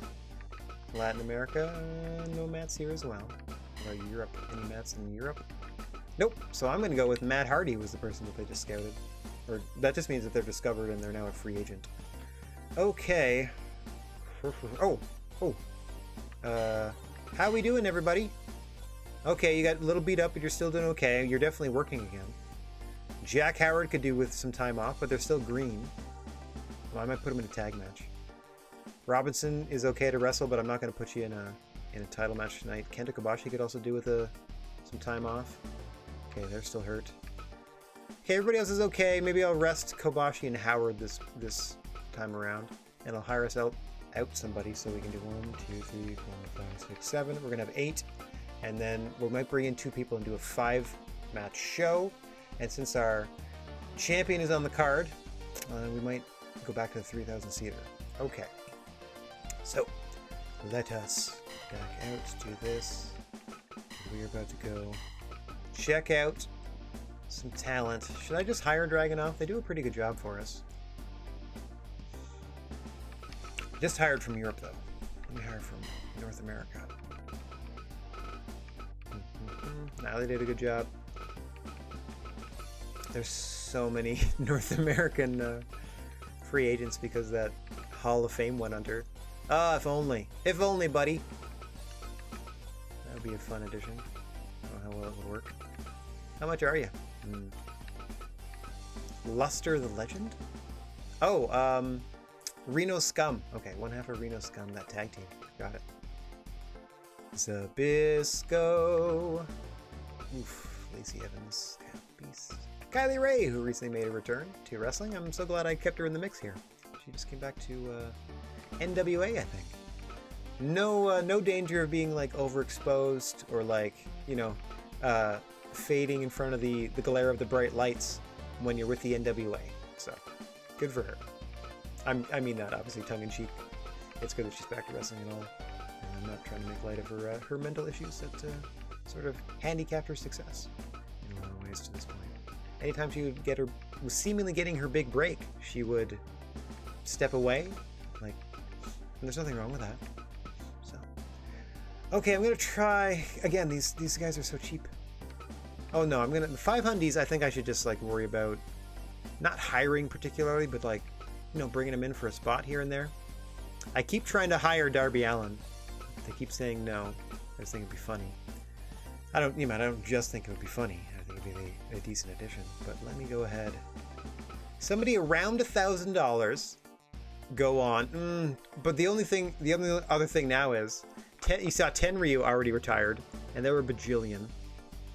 I don't know how much longer some of these people are going to be able to go. Like if I were theoretically to hire a Chief J Strongbow, they're 91 according to the game. Like I know that's just not necessarily true. They're just going to be like classified as an older wrestler, I would hope, because people put in the real names for the legends all the time, but who knows. Brian Myers, yeah, another 500. That might be okay. Trying to mix things up in terms of our guests as well.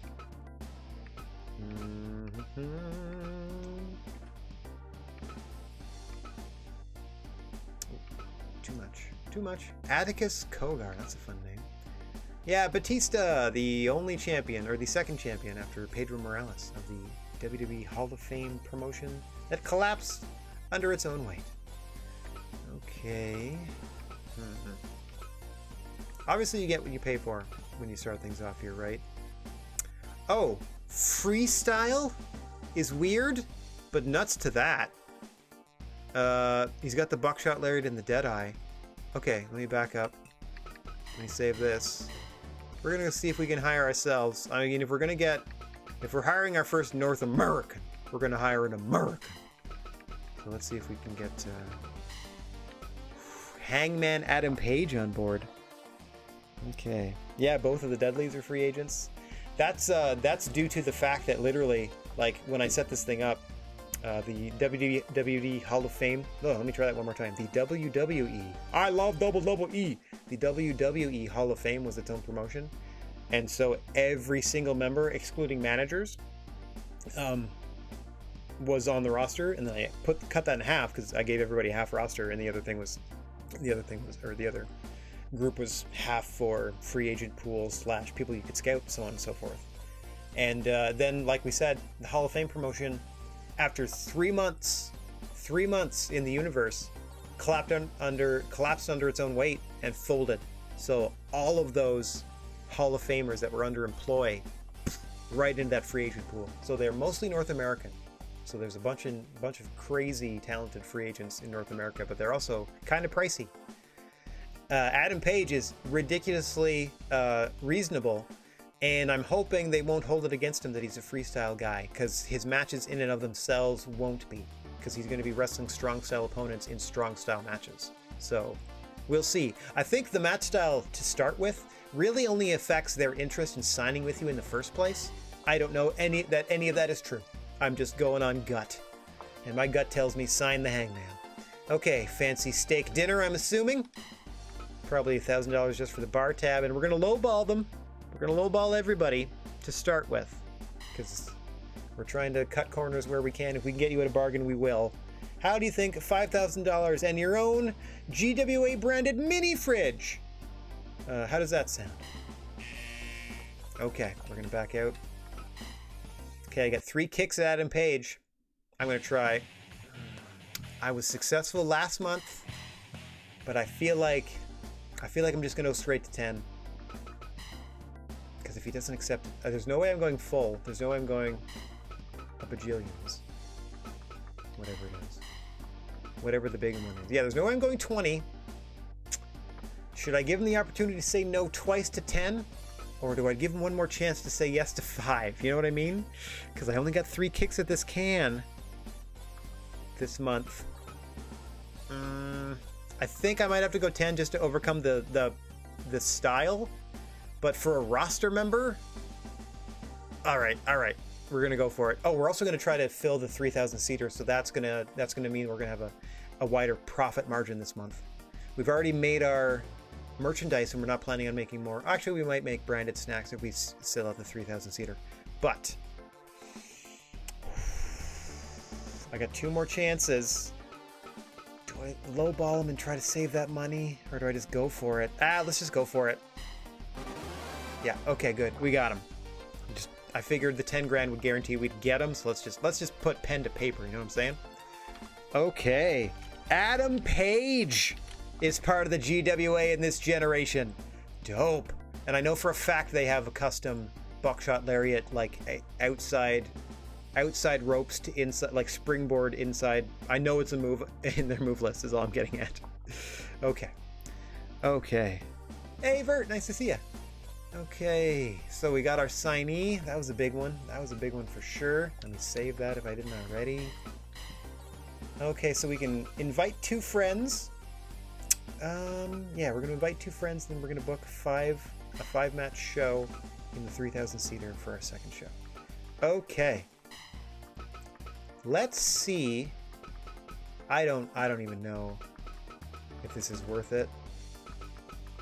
Like, we got some free talent for that would have cost us at least 2,800. Yeah, there's Shara.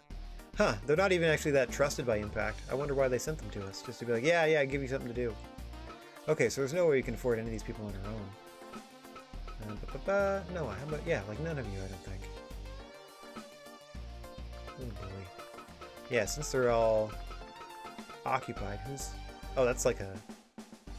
Maybe a young boy. Ooh, look at them beating the crap, too, these poor. Working themselves to the bone. Toshikimano. Ah, the growing bear. That's a fun nickname. Ryoni Fujiwara. I think that's like the, Fujiwara armbar. I believe it's their son or grandson. Like, they're half Australian, but they are indeed related. Okay. Alright, so I'm not going to bring in any contracted people, even though we seem to be garnering a little bit of attention from some of the promotions. Okay, now let's get some cheapies. Let's get some fun cheapies. Oh, let's try to get Delirious in, just because I want to see a Delirious match just for funsies. I don't even think... Oh, it's the high... Okay, see, the high fly flow that they have as a signature maneuver, I feel like that's their substitute for the Shadows Over Hell, which was his diving body splash to, like, an opponent that's standing but, like, bent over. Anyway. Alright, Delirious, you want to come by and, wrestle? You want to wrestle for us? They do not. I saved. Of course I saved. Let's try again. We're gonna do it properly this time and give everybody 3 kicks. Oh! Thank you for the 2 bits. That'll get me a shave and a haircut. Thank you very much, Drago.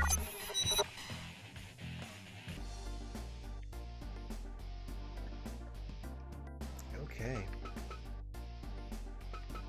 Event. Invite. Everything else is good, right? Hang on. I'm super paranoid. If I go to Human Resources, I cannot offer a contract because I signed Adam Page. That's a big deal. Alrighty. And I mean, we might even... If I hire a Delirious, they're here to, like, put people over. So I might even put them in there against Page, and hopefully Page goes over. And, that is assuming I can get Delirious to sign on. Come on, buddy! Nope. You can get one more kick at the Delirious can. One more kick at that Delirious can.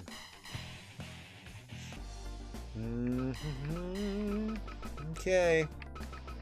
This is your last chance to impress me, Delirious. Like, I'm offering you exposure. You're getting paid. I'm matching what you're asking. Like, I'm not denying you the $800 or whatever. How about it? Nope. Delirious is a no-go. That's fine. That just means they're out of the running. Alright, who else normally and regularly says no? Darby Allin! How about you? Oh boy. I don't want... I mean, I do and I don't want to hire the same old people. I mean, I don't mind Mad Polly coming back. I was quite impressed with their overall... Like, I was looking at the overall records and stuff. I was quite impressed with their scores and such in their brief time with us. The 3 matches. I believe they were the one carrying Brian Malonis in their matches, for sure. But what about the professional wrestler Brian Myers? Let's get a major brother on this show. There we go. That guy will work anywhere. Okay, so one of the major brothers. One of the Edgeheads. One of the guys that just kind of stuck around forever. Not that there's anything wrong with that either. Currently in Impact Wrestling. Alright, let's find them a suitable opponent. Like, for reals, I would just hire Christopher Daniels. Like, that's insane. If he wasn't 48. Even though he's got real good popularity. How much are you gonna ask for? Yeah, 2,500. I was gonna say, if you asked for, like, close to, like, I'd go 15. But I'm trying to keep things on the low in terms of, match cost. Oh yeah, I'm gonna ignore Darby Allin. They're just... I don't think my shows are artistic enough. sensibilities.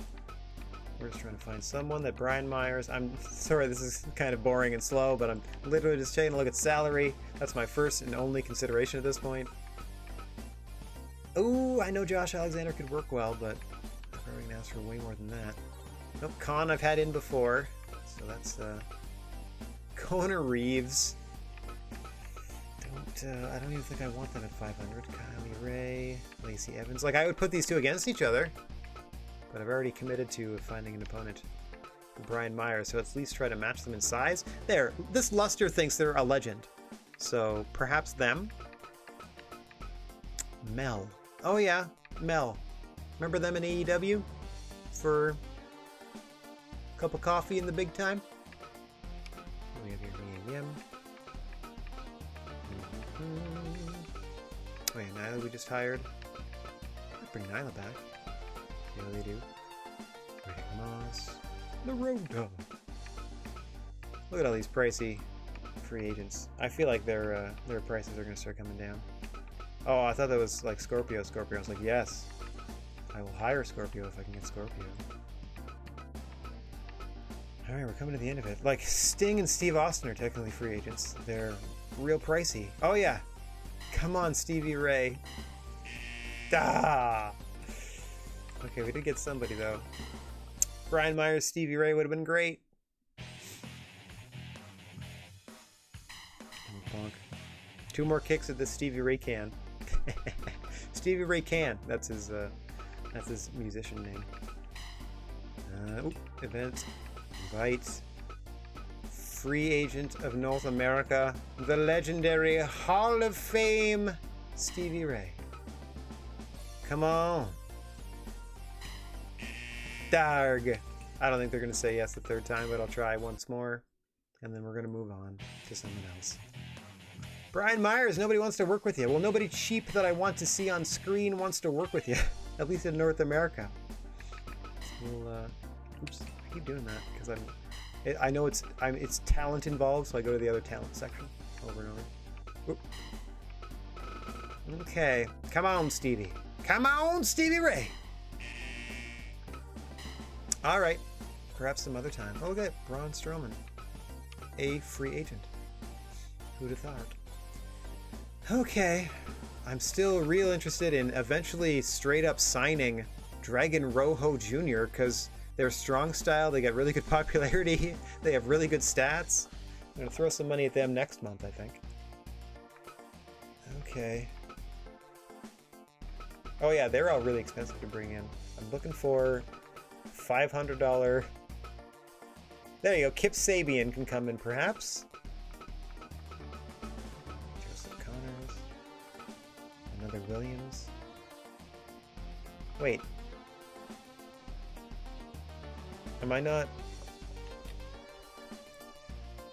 Okay, it's Mickey. Mickey and Kenny? These guys could be brothers.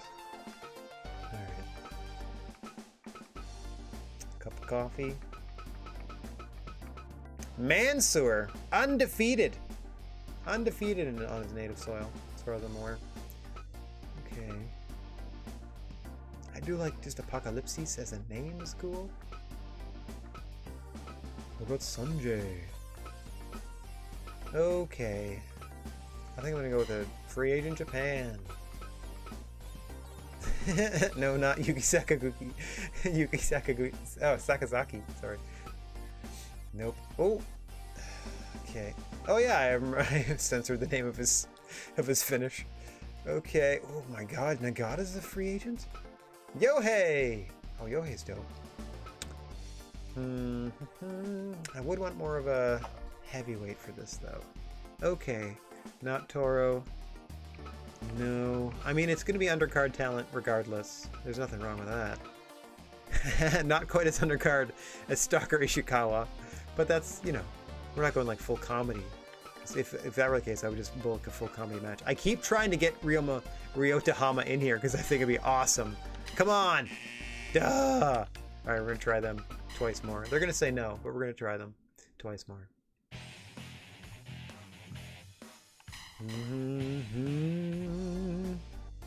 Yohei is a fun name. Also a really fun talent. Very flippy junior heavyweight in Noah. If you into the flippies, they're which is to say that they're a very an aerial attack based wrestler. I don't know how else to say that. They come off the ropes a lot, whether off the turnbuckles or off the ropes themselves. I keep doing this. We're inviting people. We're not scouting. We're not signing. We're just inviting. Drew, if you weren't so expensive, Drew, of course I'd hire you. Don't make me hire Dragunov again. I'm not gonna do it. I am not gonna do it. Oh, there's Dino. The tights pile driver. That's rather generous. How? Another Noah Jr. talent. Hercules Senga. Yapper Man #1 Banana. I have no idea who this person is. They're probably a Japanese wrestler wrestling in Mexico, just based on the sort of, yeah, the lucha style and the mashup of name and stuff. But that's fun. This person, Hideyoshi Kamatani, has a backdrop driver as a finish, and everything else is just like standard former sumo big man Japan type stuff. Nothing wrong with that. Might bring them in just to see what they got. Alright, like we're already down in the K's. Oh, Muto, so reasonably priced. Yeah, hey Mad Polly. Masakitayama. You know what? Or Masakitamiya, excuse me. Michael Nakazawa. No, thank you. See, this is a young boy in New Japan, and they're valuing themselves more highly than this regular roster member in DDT. That's weird to me. The Super Cyborg Ryoji Sai.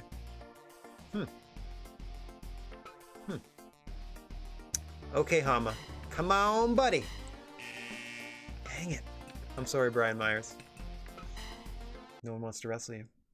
No one that I want to wrestle you wants to wrestle you. We'll get one. For sure, though. Super Cyborg is a dope-ass nickname. It's not enough to be a regular cyborg. You gotta be Super Cyborg. Also, name of one of the games featured on the Friday Fun Bag with myself and Juice Pompanusum. You can go check the YouTube archives for the week that we played Super Cyborg for an hour. It was a Contra clone. Alright. For 1 hour as part of a 3-hour evening. Alright, I'm gonna try. I got 2 more, I think. I'm about to, or maybe 1 more. I'm gonna try them every month. Come on! Alright. Forget it. I'm not gonna invite them anymore. So I'll just keep going. Just keep going! We press onward. Okay. Just that big boy, Hideyoshi Kamatani, I think, is our... Either him or Masa Kitamiya. And Masa Kitamiya only because I'm more familiar with their work. Actually, they have better stats. They got better, yeah. They have worse defense but better attack.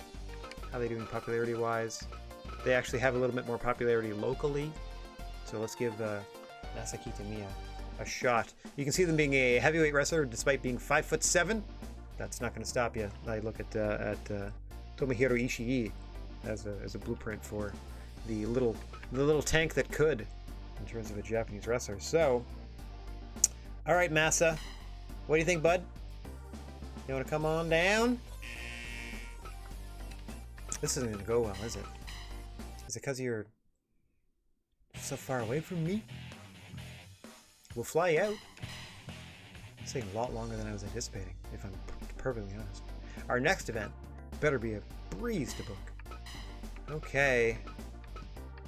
Fine, let me go with my big boy that I wanted in the first place. Let me just see. You got a lot to prove, bud. Let's do it. Oh my gosh. Everybody hates us. Oop. Do not want to quit.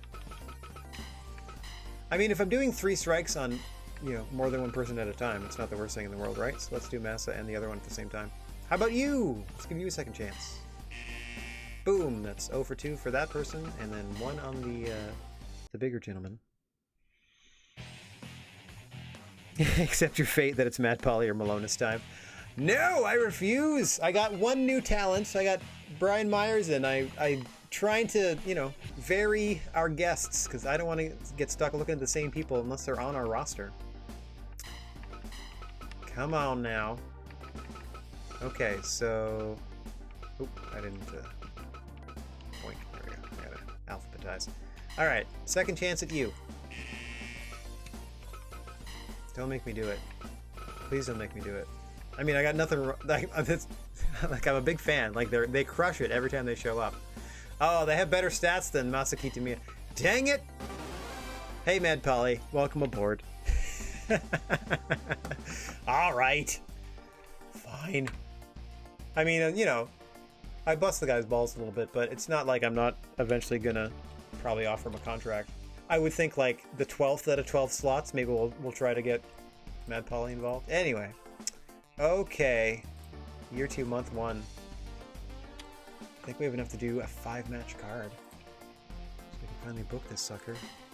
Standard event, normal match. Let's get back. Before I do anything else, I want to get back to the small hall. Yes, please. Okay, now, main event time. Singles. We're going to put Matt Robinson in there. He's not going to be the heel, though. They're both a little beat up similarly, though, and Mickey Williams is coming off that main event win against Kenta Kobashi. So let's go ahead and put him in a non-title match against your champion, Matt Robinson. Future title contention on the line? No, because I never want Mickey Williams as champion.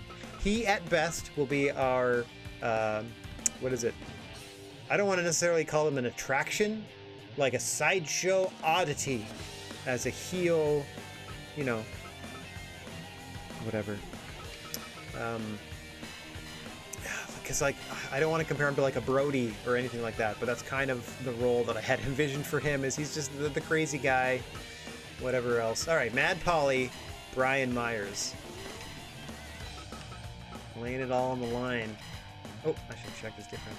What kind of gear you got there, Brian? Oops, what kind of gear you got there, Brian? Gray. Oh, yeah, I vaguely remember that. And then there they are as a major brother. And there they are... somewhere in the middle of their run, I would say. That's toward the later, and that's even later. Alright, we'll stick with the gray. It's a unique look. Right. Now I just build matches, eh? Who's taking the time off? Kobashi and Howard are getting the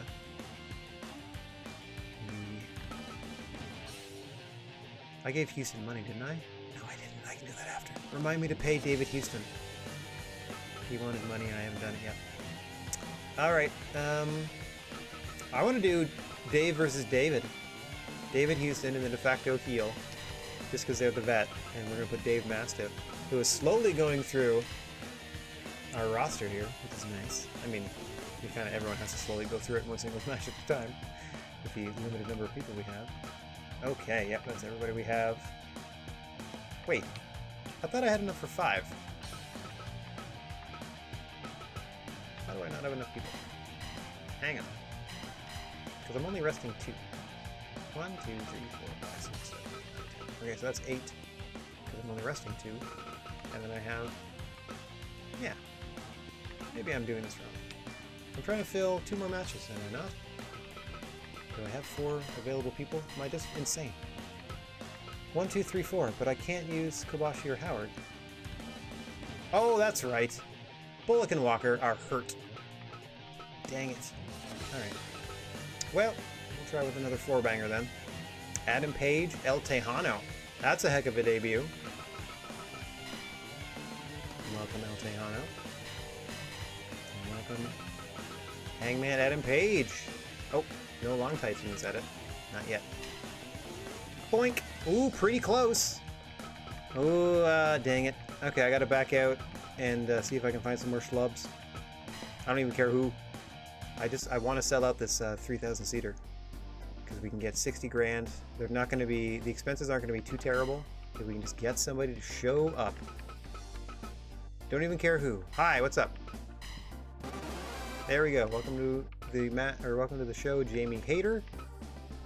By virtue of the fact that you is a lady, let us find you at least a junior heavyweight to contend with, if not another lady. There you go. The poorly named Dakota Kai can come in, perhaps. I'm kind of okay with him not coming in. What a devilish sum they asked for. That doesn't matter to me. I don't care. I was just teasing. Killer Kelly.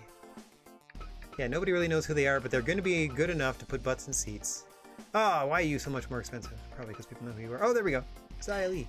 Come on down. Don't come on down. Stay at home. Who asked you? Doesn't necessarily have to be Europe. Any Latin American ladies want to take people on? Oh, there you go. Vanilla Vargas from Puerto Rico. That's fun. Oh yeah, none of them were 500. Okay, now that we're looking for the ladies. We've had Britt Baker in before. We've had the now named Frankie Monet. Taya Valkyrie was in before. Maya Yim, please. There we go. Okay, now we filled the card. Alright, not enough participants. Whoops, my bad. It's glorious! No one will ever see it coming. We'll book a show with nothing on it. Okay, we're still going with Mickey Williams. In a rematch of the first round of the tournament that Matt Robinson eventually won to be crowned champion, we're going to run Mickey Williams and Matt Robinson one more time. In our semi-main event, we're going to run El Tejano. We're going to put him in red. Red trim against the newly signed Hangman Adam Page. No pressure. Oh, I also need to change the venue. Everybody. Less people showed up. That's fine. Boop. What else we got? Who else we got? David Houston, David Mastiff. Houston again in the de facto heel role. Against big, bad Dave Mastiff. And they're already at 2,000. Now, our initial guests were Mad Polly and Brian Myers. Come on down.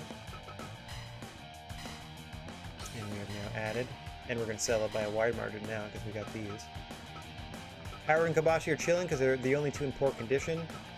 I mean, I know that Mickey Williams and Matt Robinson got a little bit of the yellow necking going on, headed toward orange, but we'll see how they go. I guess Jamie had it in the heel. I like both of these outfits, but let's go with your default one. Against me. Point. I was going to say, do you have something super blue that you used to wear? But I appreciate the current look. Alright, definitely sold it out. That's $20 with zero advertising. That's what we're going for. Confirm that match card. We're going to take a risk. Oh, we got 4 guests in. It's almost half the show, but whatever. We're already spending almost 50 grand. Let's just top it up to 50 by oops, wrong thing. Going for broke and producing 1,000 of these. There we go. So this show's costing us 50. We're going to make 60 on the gate. So we've at least made a little bit of money, and then we'll see what else we can do on merchandising. Oh, I can't.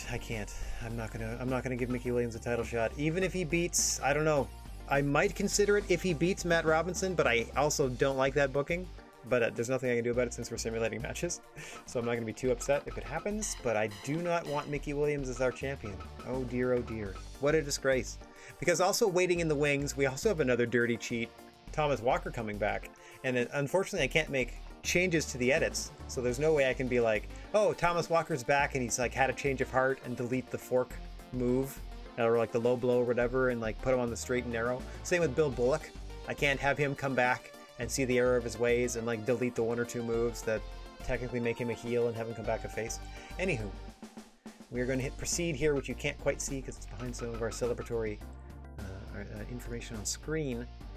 But fingers crossed, everybody shows up for work. I'm again going to paranoidly, not a word, very paranoid, I will save. That's all. 50 grand! Big chunk of change this month. Starting to book, not bigger venues, but starting to throw a little more weight around. Everybody showed up. Awesome, including the fans. Oh, we're at B popularity in America already. That's cool. after little over a year. We are still the last promotion, like dead last, in terms of everything else. Okay. Okay. Oh boy. I probably could have done this with 4 matches if I put the title on the line. I don't know that to be a fact, but it's my gut. My gut is what it tell me. Alright, here we go. As always, we're going to start our card off with some guests, some friends in, some people looking to make a name for themselves, looking to impress, looking to eventually earn their way to potentially being offered a contract or, heck, signing one here in the GWA. We have a lady fight coming up. Mia Yim, Jamie Hayter. Right after this. And by after this, I mean immediately.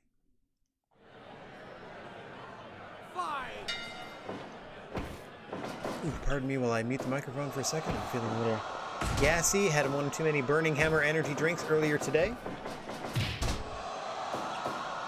Just working through. Just like Jamie Hayter worked through that kick of Mia Yim. Dodging that one as well. Fast and furious, the offense starting between these two ladies. Nice drop toe there by Yim. Sending Hayter off the ropes. Big Yakuza kick.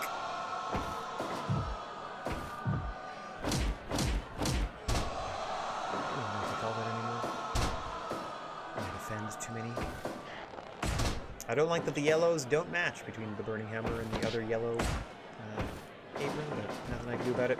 They are proud sponsors. Much like Jumbo Mart, as you can see on our turnbuckles there. Jumbo Mart. If you need pretty much anything for your house, go to Jumbo Mart. And there's going to be 400 other people buying the same stuff you are.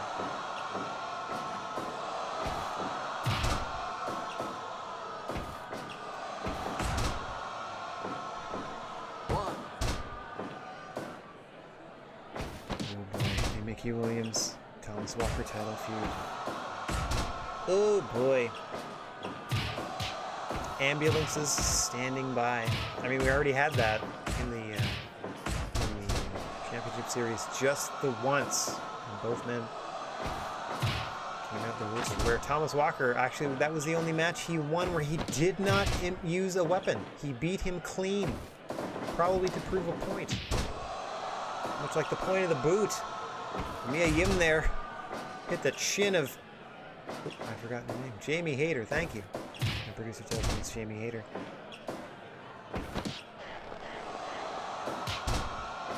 To be outdone. They continue on here. Oh, nice gut wrench. Shades of Mickey Williams there by Mia Yim. Oof! Leg sweep Uranagi. That high-speed rock bottom, a.k.a. the bookend.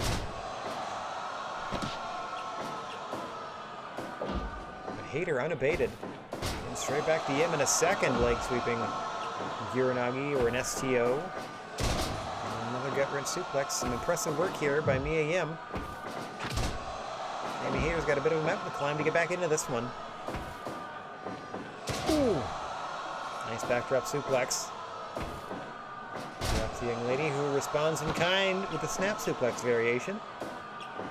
Back and forth these ladies are going. Find the offensive advantage. Carry the momentum through so they can hit their signature. Most debilitating offensive maneuvers and put their opponent away are these two. Just taking a measure of the other. I am sure this is a match that has happened somewhere on a North American indie platform, or perhaps Shimmer or something. I'm sure this has happened. There are less female wrestlers out there in general. So when the cream rises to the top, as it were, and you start to see these females, these ladies, these professional wrestlers employed on a national scale, I'm sure that they've met one another coming up through the ranks of the independents. This is their first event for the GWA, however, and both are looking to impress as we are headed toward the 10-minute mark in this one. Jamie Hayter, as we said, looking to get back into this. Nice diving clothesline there. Will go a long way if you can follow it up, but Mia Yim doing her best. to stem the offensive tide of Jamie Hayter and keep her advantage against her opponent.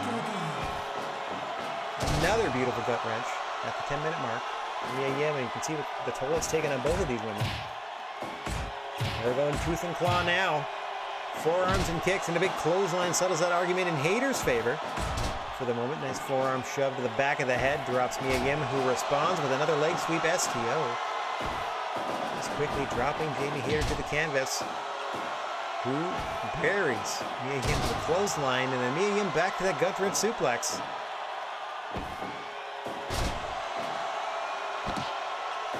Suplex after suplex, trading moves back and forth.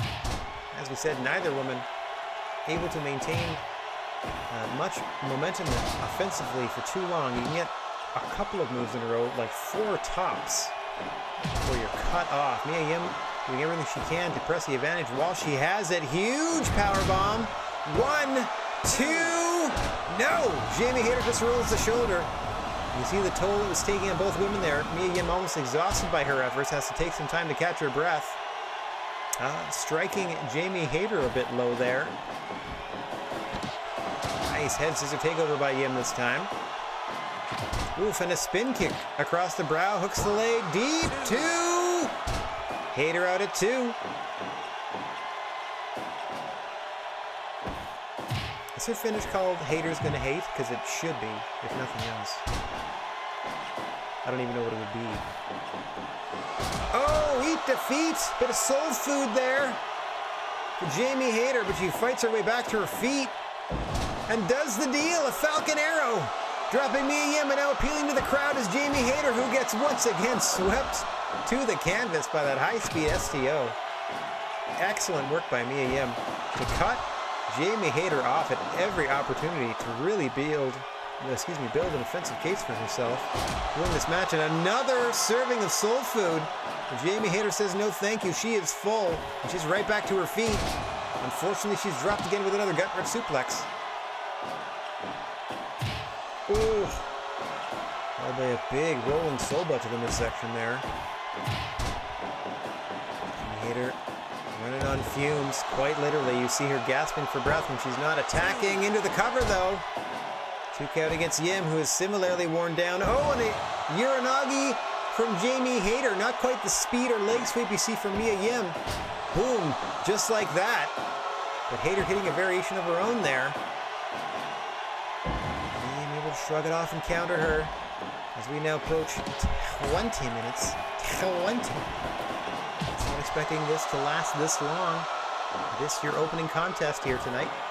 As you stroll down the gnarly wrestling aisle, and we couldn't be happier to have you with us. Oof. Back and forth they go. Jamie Hayter with that huge clothesline settles the argument for now. And right back to work on that midsection.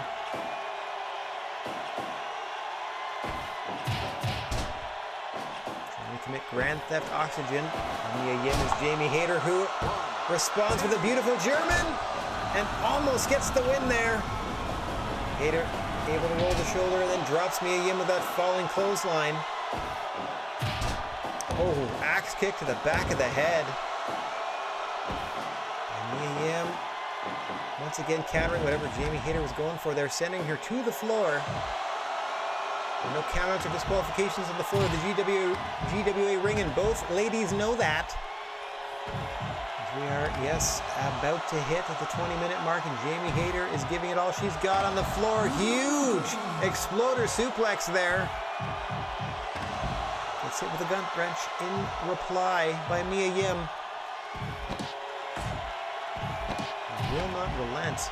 Will not give Jamie Hayter too many moves in a row. And Jamie Hayter doing her best to cut off Mia Yim at every opportunity. Now she's trying to put some stuff together. Nice backdrop there. Another kick to the midsection, setting up her opponent. Seems to think this is it. And she works her way toward, yes, the unprotected floor there, but nope. Instead elects to lure Mia Yim back to the ring. And a bit of feint as she now snap suplexes her on the floor. Mia Yim rolls through impressively. This fight will continue until both competitors are back in the ring. The only place you can win it is within the confines of the ring. While you're outside, though, there are no countouts or disqualifications. You're free to do whatever you can to your opponent. You roll back inside, and now both women have. Oh, stiff kick to the side of the head by Mia Yim. And just stomping on the midsection now. Back to the midsection with that rolling soul butt.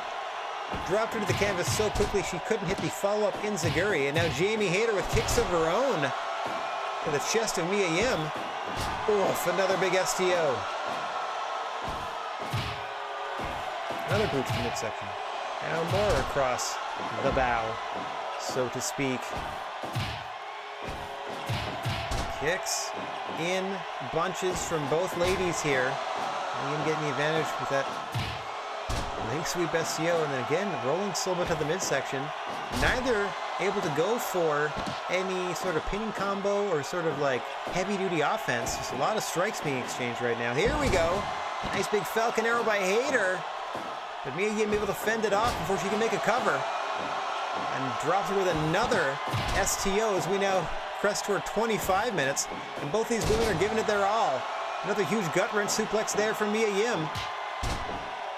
Drops Hayter with a punch. Another serving of soul food. And this time she goes for the cover. 1, 2. No, Hayter out of 2. That surprised me. I thought that may have been it. Back and forth they go. Hayter showing she's got plenty of fight, but unable to win that strike battle.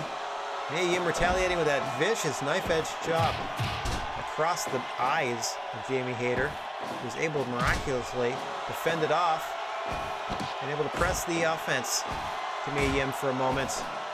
Until this huge power bomb, but Jamie Hayter grabs the bottom rope, clutching at her neck now is Hayter.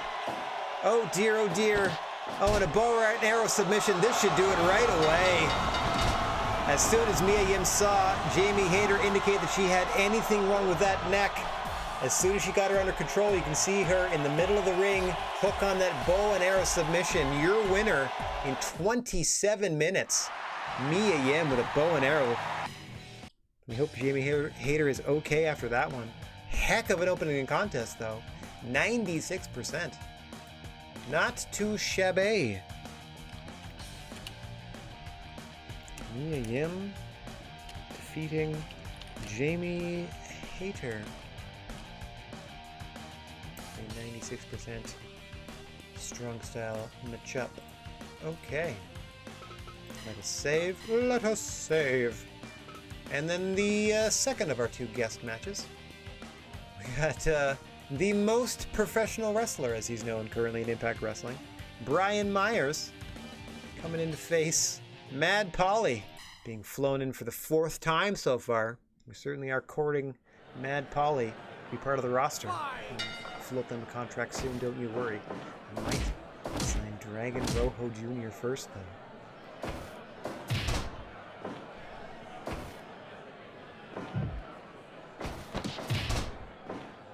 Polly, no stranger to the GWA at this point. And the difference is there's a little branding on the canvas now, so we have some sponsorship. I don't think that should affect their performance in ring too much. It is a bit of a different surface when you go across the Burning Hammer logo in ring on the canvas. I'm not going to lie, it is pressed like a t-shirt, so to speak, but it should not affect your ability to do what you need to do in that ring. And Mad Polly, as we said, is a veteran at this point of the GWA ring. This is their 4th appearance for us. In what amounts to be our 14th show. So they are 4-10 in appearances. But they've, been on 14, I should say, in appearances. Oh, nicely done there by Brian Myers, just pancaking Mad Polly, who responds with a beautiful gorilla press slam, trying to throw Brian Myers over the ropes to the floor, unable to do so. So he pulls him away from the ropes and tries a quick body splash, but too close to the ropes.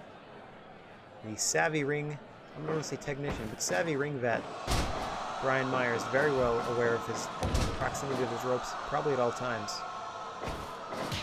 You don't have a job as long as Brian Myers does in a corporation that has no problem abandoning projects without knowing your way around the ring.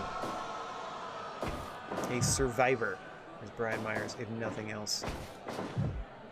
Let's see if Mad Polly can survive. So far, so good as we approach 5 minutes here. And Paul's stomping away for a bit, and oh! Going for his signature offense there. Might have been a nice follow-away slam, but quick Samoan drop. Excuse me, but Brian Myers able to fend him off. No counter for those punches, though, as Myers is down he goes.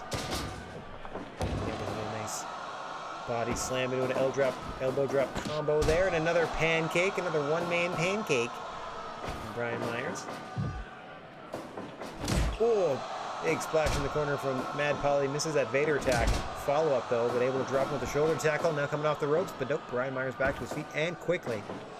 Mad Polly uses every ounce of his 300-plus pound frame as a projectile and as a clubbering device. Going to work on the head and neck of Brian Myers there is Mad Polly. Oh, big splash to the back. That's not going to pin the man, but that's going to drive the air out of your system. Make it hard for you to breathe with some broken ribs. Just smashing Brian Myers into the canvas, and now a follow-away slam doing similar damage. Here comes a big powerbomb from Mad Polly, using it as an opportunity to catch his breath. Brian Myers fight back now, catches him in a quick bulldog. Press the advantage while he has Mad Polly distracted. Another pancake off the ropes.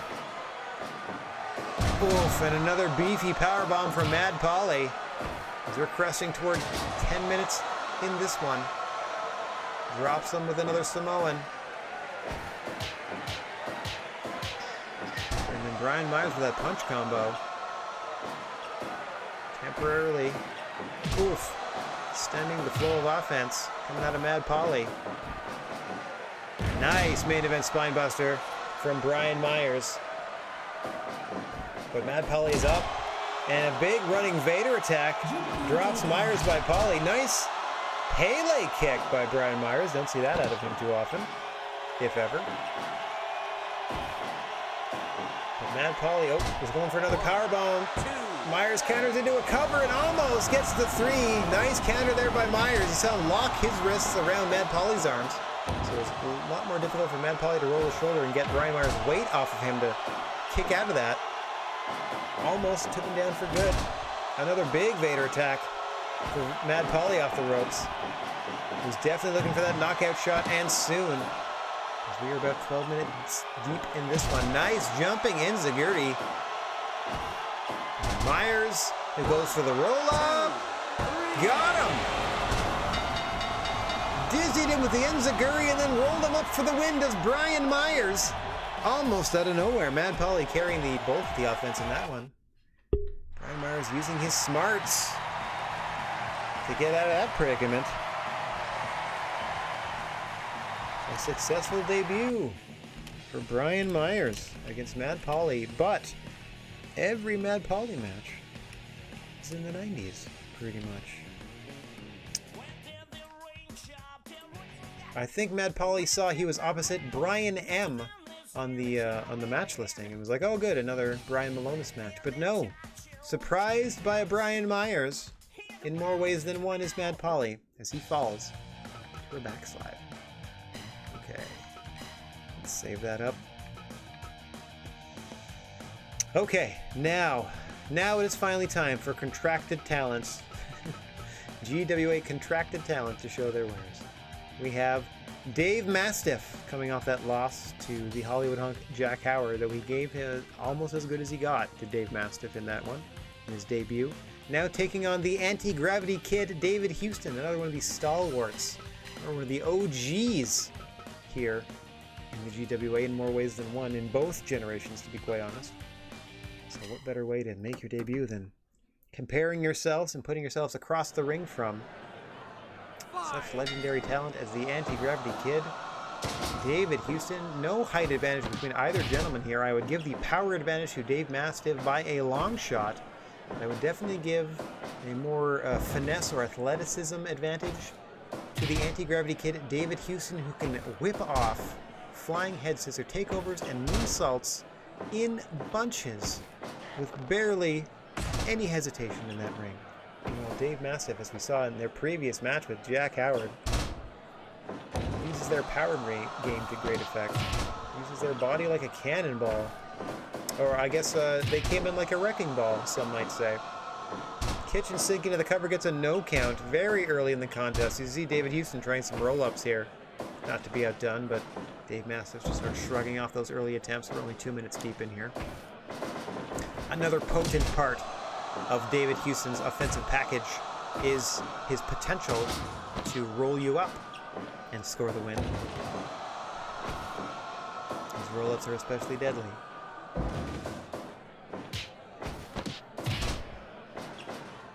Mastiff here looking to rebound, like we said, from that loss to Jack Howard. Get his first W in the GWA. David Houston, you're going to want to spoil that for the newcomer as he rolls him up here. Quick one count, just like that. Snap of the fingers. All you have to do is pin your shoulders to the canvas for a count of 3. A paradise like from Houston. Normally a comedy spot, but if you actually sit on your opponent and pull on their limbs, you can actually do a heck of a lot of damage. Mostly you see people tied up in the ropes with that thing, where they could easily just untangle themselves. Nice flipping drop kick right under the chin of Dave Mastiff. Caught him real high in the chest with that one, and caught him well across the brow, or excuse me, across the torso. With that moonsault, but only got a 2 count. Dave Mastiff once again in 2 of 2 matches here. Slow to come out of the gate. Oof. Dropped beautifully with that knee. Oh my gosh, that Loki style seated dragon sleeper. Brutal stuff there from David Houston, but Dave Mastiff, some Dave on Dave violence. These are the Daves we know because they both work for us. Able to fend off Houston and send him to the outside, where now I think Mastiff wants to go to work. And go to work he does. Beautiful underhook. Belly to belly there on the floor. Oh. Trying for another beefy suplex, no doubt, is Mastiff, who hits that running awesome bomb on the floor. Unable to go for a cover, so that gets Houston to his feet first. Angered, he reapplies that vicious seated dragon sleeper until Mastiff fends him off. There are no countouts or DQs on the floor, so both men are content to just slug it out. Oof. Big Angel's wings. David Houston says, that is it. Get your ass back in here. Appealing to the crowd now as the anti-gravity kid says, this is it, a second Angel's wings in a row. He might be right, but he pulls Mastiff back to his feet and once again goes back to appealing to the crowd. I think this comes back to bite him in the butt. La Magistral just gets 2 on Mastiff, who hits another running awesome bomb, but you see David Houston able to get his hand on that bottom rope. Oh, and then a rolling hills. Dave Mastiff giving everything he's got. Oh, another big senton splash. Nice overhead belly to belly. Mastiff getting in a bit of a groove here. Cut off and planted by an Angel's wings once again. La Magistral. 1, 2. Mastiff out at 2 once more. We're about 10 minutes gone in this one. Nicely done. A beautiful head scissor takeover into the moonsaults. We talked about them being the staples of his offense, and there they are. Nice tiger driver from Mastiff, but too close to the ropes. His back itself was too close on that landing of the tiger driver.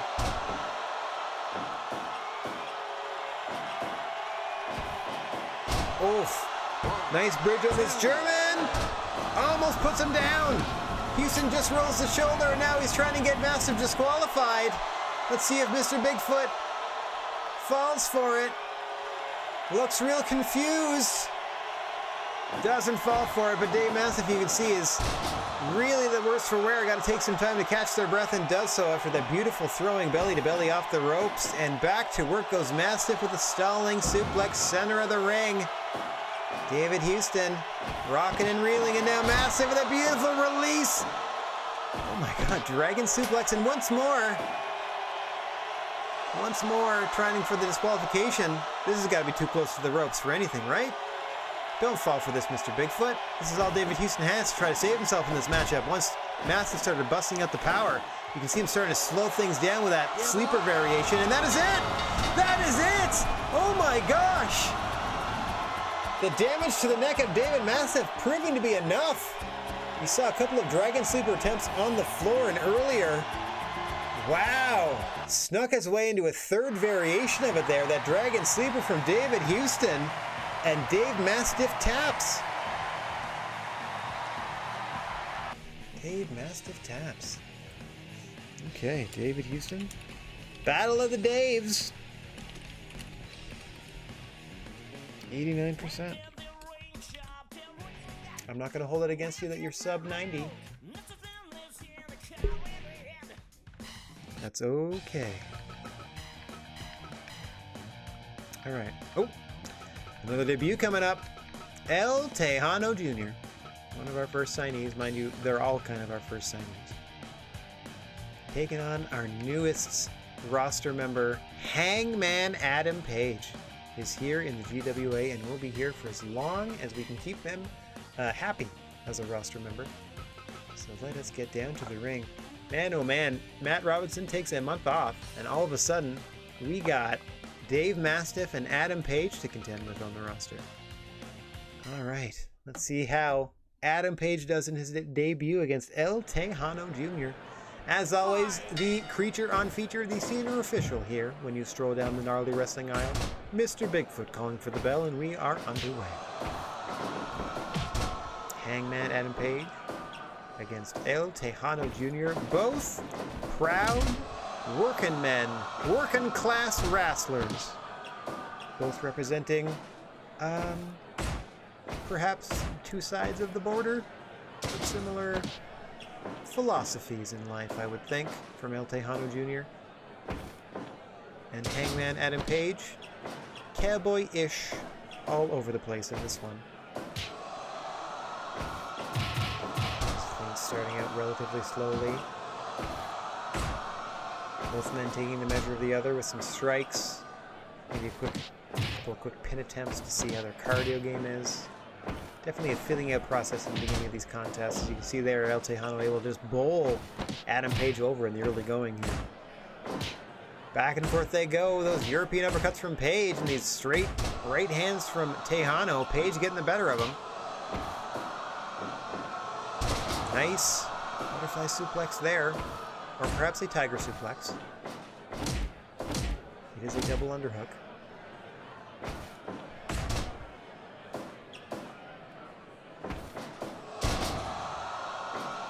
Release German there, but Tejano quickly pops back to his feet, almost kipped up from the impact. Try to retaliate, and retaliate he does, at least momentarily. Oh, there's another roll-up. That's what brought Brian Myers some victory in the earlier matchup here. Oof. Goes on in the corner, Tejano slowing things down, creating some time and space. You can see both of them need some time to get their win back. And have the opportunity to do that. Since Tejano sent Page to the floor, at least momentarily. Page unrelenting, though. Seems to think he's got Tejano sucking wind a bit, and perhaps off his game slightly. Tejano likewise narrowly avoids crashing into the referee as they come off the ropes there. Likewise, a second time Tejano playing with fire there, or perhaps Mr. Bigfoot playing with fire, getting in El Tejano's way. But it does not work out. El Tejano at the moment, as Page is able to send him to the floor and follow him up. The thing of it is, I don't know if the CPU, or if like this edit is programmed properly to do the lariat. I don't know. Big black hole slam variation by El Tejano Jr. gets a 2 count on Adam Page. We're still sub 10 minutes in this one, so I don't know if Adam Page has even woken up yet. Might have a bit of a Greg Valentine syndrome going on here. Off the ropes he sent. Nice. Backdrop. Not the backdrop suplex, but a back body drop. Oof, and a stiff forearm across the jaw this time. A second one drops Tejano where he stands. Nice spin kick to the back of the head. Leg lariat styles. Tejano. That shoulder tackle off the ropes. Sending Page in the corner, looking to follow up. And does so with some vicious chops to the chest there. Dropping the Hangman. Tejano now content to send him to the floor and catch his breath. Allow Hangman Page to re-enter of his own accord. Oh, gets rolled up. Two. Almost puts Tejano away. Surprised the man there.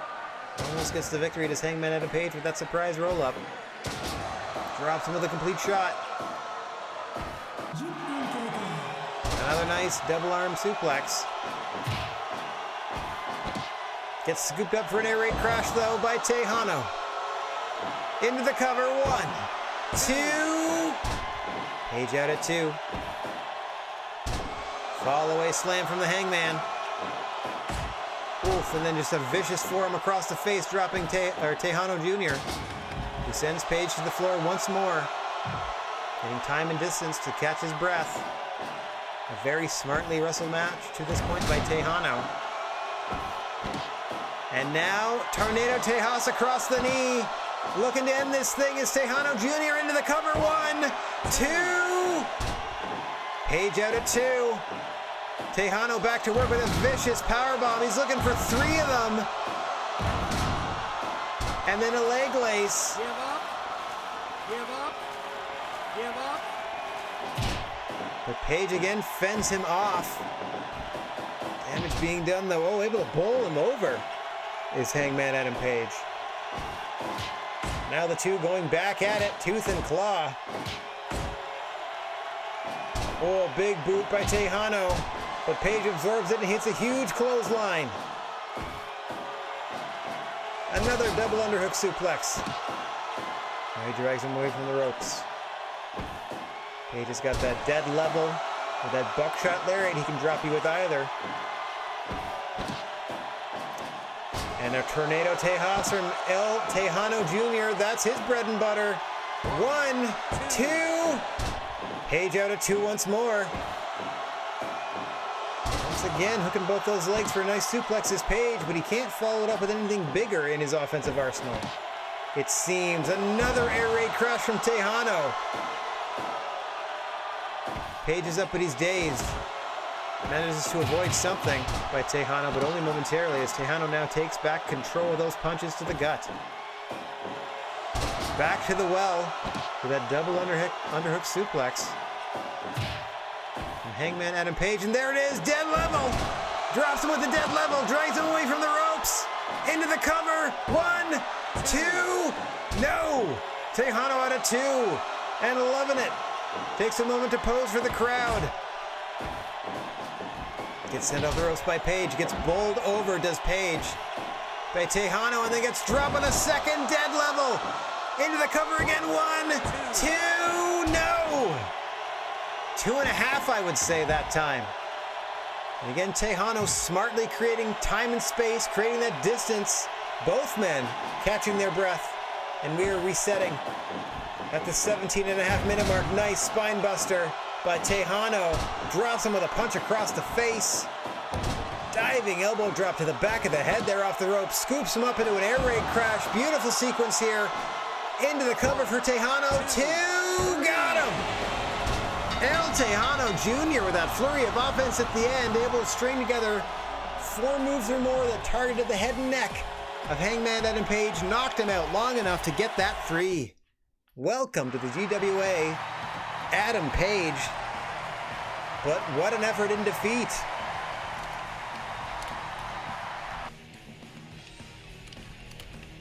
Okay. I'll take 93 every time. Sure. I mean, can't go wrong. Boink.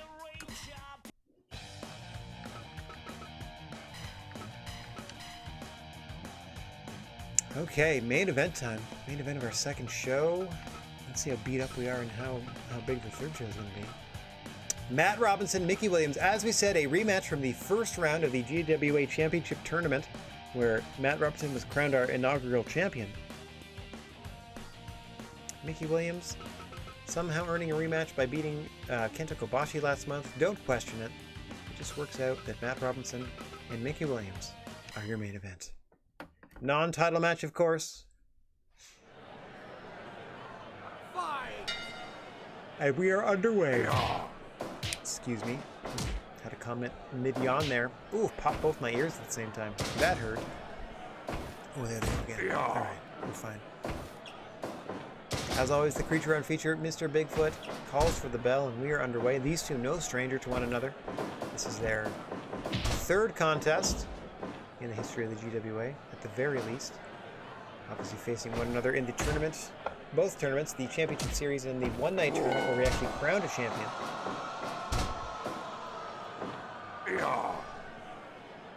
Mickey Williams coming up that huge win against Kenta Kobashi last month. Kenta Kobashi now 0-3 against the Hell Knight Mickey Williams. Unable to crack the nut. That is this dangerous, dangerous man. I mean, all the weapon use probably has something to do with it. Something Matt Robinson had to contend with during their tournament match, being busted open early, but managed to survive 15 plus minutes of bleeding from the forehead, did Matt Robinson on that evening. On his way to capturing the championship. He's getting re-stapled, re-sealed between matches, and then a divine intervention in the center of the ring. The first major piece of offense only nets a 1 count, as we are only 3.5 minutes deep in this one. And now a lift out of Mickey Williams, as both gentlemen trade finishes in the opening 5 minutes.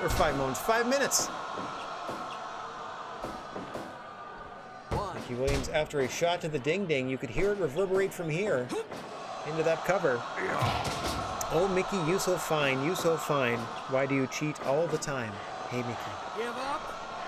Give up. Trying to pull his leg out of socket and stepping on the head. Matt Robinson is Mickey Williams. Robinson going up top. Doesn't have enough time, though. The Divine One looking to get back to the canvas, and he is dropped there by Mickey Williams after that strike exchange. Oof. Also recommend Jumbo Mart for their very generous exchange policy, speaking of. Give up. If you happen to not need all of the items bought for your home at the Jumbo Mart, go ahead and return them to Jumbo Mart. They'll get you some very generous store credit that you can use to buy more stuff at Jumbo Mart. Nice big kick under the jaw that Mickey Williams trying to slow things down. You see him go straight for the eyes there. That is the technique of a Mickey Williams. Nicely done. The scissor sleeper. Just slowing things down is Matt Robinson. Oh.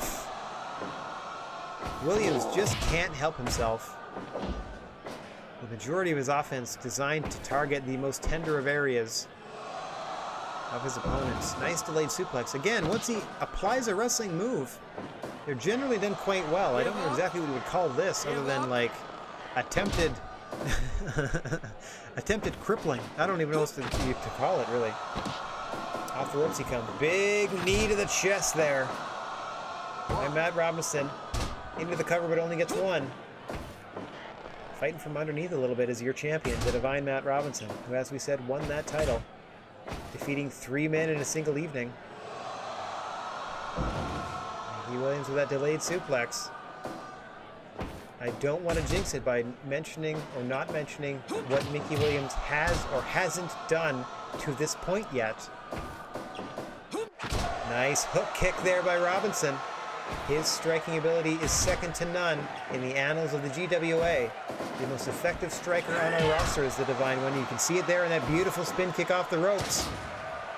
Robinson pressing the advantage with that nice body slam, and now it took him almost 10 minutes, but now you see Mickey Williams eventually resorting to weaponry as the fork finally comes out from the Hell Knight. Now that delayed suplex letting the blood rush to the head and out of the forehead of Matt Robinson before dropping to the canvas. Now Williams, as per usual, once the quote-unquote fun begins in his mind, playing to the crowd and raking the forehead of Matt Robinson with that scythe into the King Cobra hold. This is how he put away Kenta Kobashi last month. Matt Robinson able to break free, though. You can see, though, once Mickey Williams had that target in mind, and by target in mind I mean that cut open, everything he can to make that wound as wide as possible and as debilitating as possible. As you can see him raking the blood across the eyes and then just kicking him low. Arguably low, arguably in the stomach. And just dropping Matt Robinson to the canvas as Williams. And this is now wildly with a kick and then back into the Cobra holds for your champion Matt Robinson, doing his best to reach those ropes. Can't quite reach back, but still breaks the hold as Matt Robinson. Amazing resilience from your champion. Oof. Now body slamming Mickey Williams out of the ring so he can catch his breath. Smartly done now by the Divine One. Getting a little time and space. Mickey Williams catching his breath as well, and we are resetting. 13 and a half minutes in, missing big time with that spear, but not missing with that kick into the Cobra hold once more, and that is it. Mickey Williams, the deadliest of deadlies, with that King Cobra hold. Tapping your champion, Matt Robinson, who held out as long as he could. Easily the worst match on the card. Easily the worst match on the card. Oh boy, building a strong case for a future title match is Mickey Williams literally defeating your champion and avenging his loss in that tournament 2 months ago. Oh boy. Let me get myself on screen because that's the last event for this second show. Okay, overall card average 91. Perfect. That's awesome. Like anything over 80 is great. Anything in the 90s is a blockbuster. Like just a gangbuster of a show. Wild stuff. As always, like I booked the matches, but I'm not in charge of the finishes. I'll leave that to the boys and girls. Alright, so we sold this thing out with at least 3,000 people paying $20, so it's at least 60 grand. I know we spent 50 putting it on. So we at least made 10 plus however much we moved in merchandise. Oh, nice. Okay. All right. Almost 3,200. Perfect. It was a good show. Bobby Lashley is the new WWE champion. They must have had a tournament, so he won it against... Oh, Teton is the new CMLL champion. Adam the something of Impact. Rocky Johnson, perhaps? Is the Legends Junior champion? Not too shabby. We made 40 grand on that bad boy. Not too shabby at all. Okay. March management, please. Junior is waiting. Oh, El Tejano probably. Junior is waiting. Oh, I forgot to. Yeah, I'll take Carl Anderson for free. I forgot to pay David Houston. Oh, their trust is way down to a C. Look at that. They hate me.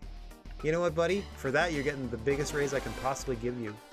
Because I forgot last time. Okay, El Tejano wants more money. You can get a tiny raise. Oof. Oof. Okay, I think we might be okay there. Oh wait, it's trust one. No more trust issues. Phew. Okay, how's everybody doing? How we feeling? Feeling okay. Neck's starting to go a little bit. Makes sense. Also makes sense. Makes sense.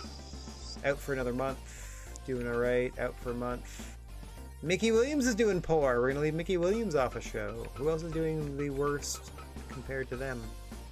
Normal. Normal is worse than good. I could leave Dave Mastiff off a show. That still puts us down to 6 people.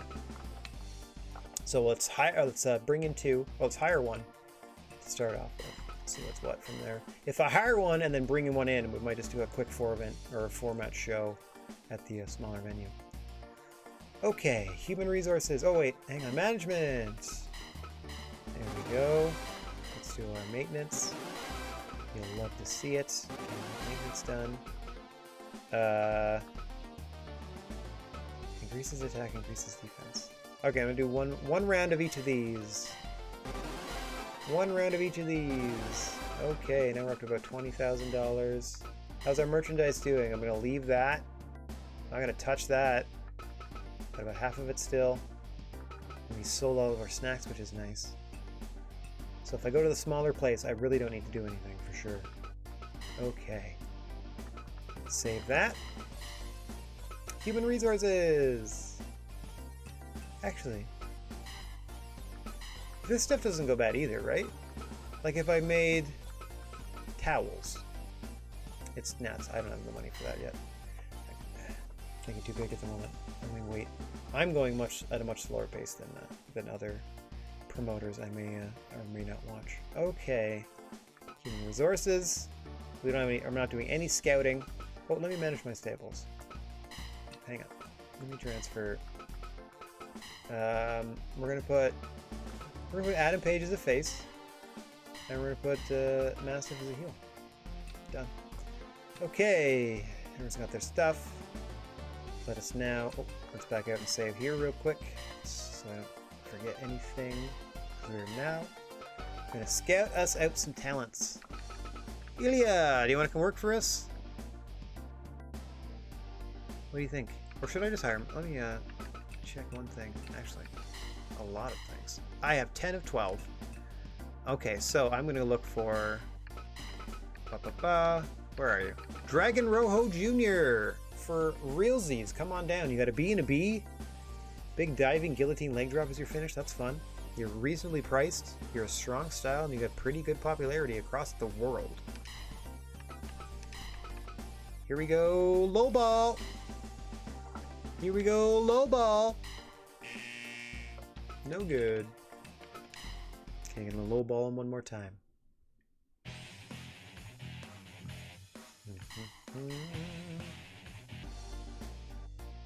A couple of juniors coming in. We got one. Trying to get a second. Alright. Nope, not scout. Offer contract. Dragon Rojo Jr. Come on down. Yes. Okay. Thankful that worked. Okay, let's go way up here. Dragon Rojo Jr. Fun name. Had real good stats on him, so I figured why not. Oh, nice to be bringing here. Forgot to put in our guests from this last time. We brought in Brian Myers. He's here for year two, month 2. Who else was here? Mad Polly came back. Yeah, year 2, month 2. And we had Mia Yim and Jamie Hayter. Year 2, month 2. Jamie Hayter. Don't know how to spell that, but I'll fix it later if it's wrong. Okay, had them in as guests. Alright. Year 2. Month 03. This is going to be our last card for the day. 3, 4. So we managed to hire Dragon Rojo Jr. I need to bring them, if I can bring in one person for them to fight, we can do a nice 4-match card, I think. Because we got a couple of people I want to give some time off to, so to speak. Boink, boink. Trying to, even with our tiny roster, we're having to do our best to cycle people in and out because we don't have the resources to make them more durable yet, and they are busting their behinds for us in these matches. Like for example, let's check out the other promotions. What are they up to? See, they had themselves an 8-person tournament to crown a new champion. I'm smiling because look at the last entry. The last 2 entries. Lana and Dominik Dijakovic were in this tournament. Otis, your defending champion, went out in the first round, losing to Cedric Alexander, and then the Hurt Business exploded as Bobby Lashley took on Cedric Alexander. AJ Styles, Dominik Dijakovic. Dominik Dijakovic against Bobby Lashley in your final. You know what? That might not have been a terrible match at all. How did New Japan do? Another tournament, Taka Michinoku winning that one. AEW. What's your main event? Selling out a 5,000-seater. How you doing? 5,000-seater. 3,500. These are the biggest promotions in the world, by the way. 5,000-seater. Whoa, big stretch here. Awesome Kong against Preston Vance. 100%. Oh, Kazarian Santana, 99. Seidel Brandy Rhodes, 93. I imagine Matt Seidel was working overtime in that one. Lance Archer Wardlow, a bajillion. 100 percentile in that one.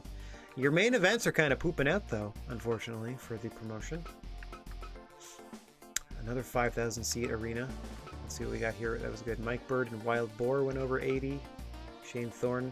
Who's this Shane Thorne character? Shane Thorne. Marcel Barthel, 82. Sarav Piper Niven, 91. Coffee T-Bone. Oh, there we go. At least it built to a strong Mercedes Martinez Zaya Brookside match, and then it fell apart in the main event once more. CMLL, I'm not going to know who these people are, but congratulations to Teton, and what a cool look you have for winning the CMLL belt. Oh my gosh, here it is. Hollywood Hogan beating Ryuji Ito in a hardcore match that only got 53%. What a big surprise that was. Hollywood Hogan not quite putting on the matches they would like in this 3,500 seater. But Fuminoe Abe and Quiet Storm perhaps headlining as a tag team. AAA doing well. Oh yeah. Oh, Nino Ambergersa, I think defending the AAA championship against Keira in the main event. 5,000 seater again. A lot of small shows this time around. Oh, I say that and then they tried to get 15,000 and got almost 13, so good for them. Not a great show so far looking at this card. Pretty good main event though. Angelina Love and Vincent against Sumi Sakai and Roosh. I think that's what that eventually works out to. 3,500 people here. We got a UC Orano and Diego for 94. I'm just going to shout out like the high numbers for sure. Good build to the main event though. Tetsuya Endo Mao, 100%. That sounds about right. Those are good talents. All Japan, how'd you do? 10,000 seater. Hey Rocco, nice to see you. I'm doing well. Hope the same for you. Oh boy. Bit of a dip in the middle, and then Joel Redmond, Jake Lee bringing it strong with 92. Kondo, Joe Doring following things pretty well. Going down a little bit, but still ended okay. Did All Japan. Oh, another tournament here. Shun Skywalker and the former Jimmy Susumu, I don't know what his first name is currently, did a 5-person tag team tournament. Why do you even bother? And they only got 11, like not even 12,000 people into a 30,000 seat arena. That is a dumb move, Dragon Gate. I'm going to call that like I see it. Meanwhile, Impact crushing it in Europe. 25,000 people strong. Saw a real good match between Trey Miguel and Jordan Grace. They saw a real good match between Kimberly and Rosemary. They saw a real good match between Jessica Havoc and Ethan Page. Oh, I've got to update these rosters. Not too shabby. Let's go to Pro Wrestling Noah. 21, almost 22,000 in a 30,000 seater in Japan. By far the biggest Japanese show this month. Didn't give him too much to chew on though, as I'm seeing some pretty disappointing scores here. Yeah, Hayata Daisuke Harada is decent. Ikuto Hikata, Shuhei Taniguchi is pretty good. And then your main events, wow, not a good showing at all. GCW, the other hardcore promotion, this one based out of the Americas, tried to book a football stadium of some sort, a 40,000 seat arena, and couldn't even put 10,000 in. Didn't even get it a quarter full.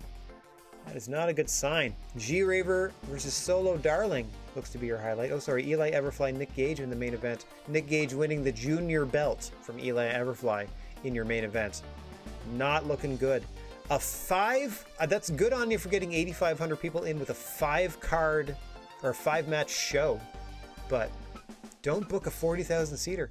And then here, the Legends promotion, the one that started next to us at the bottom of the promotion ranks, now currently ranked 6th in the world because they have a ridiculous talent pool.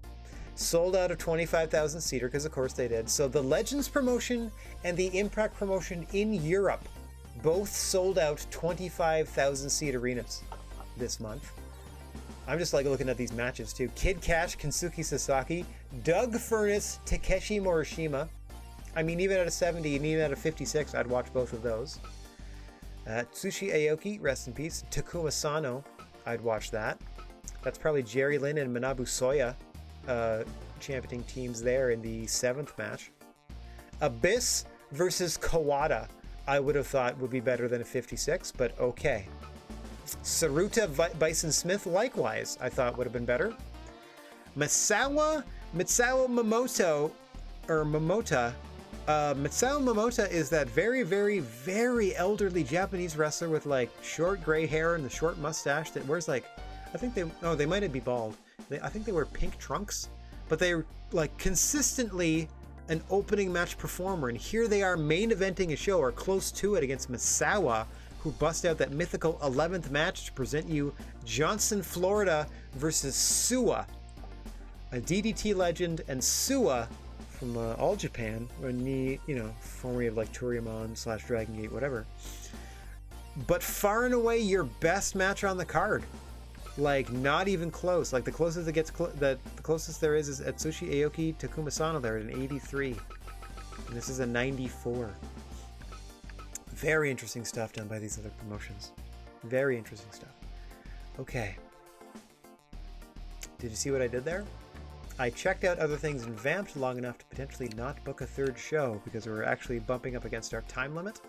And it is a time limit in the strictest sense of the word this week because I have a lot of editing and things to do on that coming A1 Climax. Speaking of, hey, let me do this to add a little time to things. Ooh, let's see if I can... This is interesting. Let's see if I can do this, and then add this, and then say I would like you to play perhaps this file, if I could. Renders this thing. Okay. Don't loop it. How's that?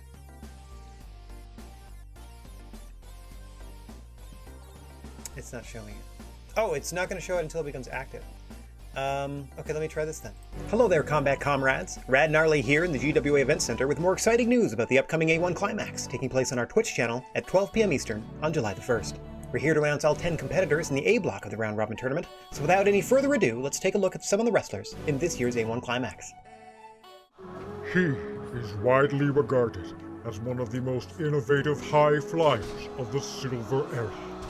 A master of the somersault press, he is a former NWA World Heavyweight Champion.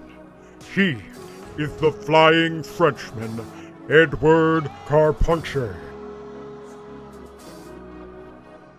He has one of the sharpest wrestling minds in the industry. He has earned World Heavyweight Championship gold multiple times by making his opponents a little unprettier. He is the instant classic Christian Cage. He is a former sumo champion trained in the dojos of Japan.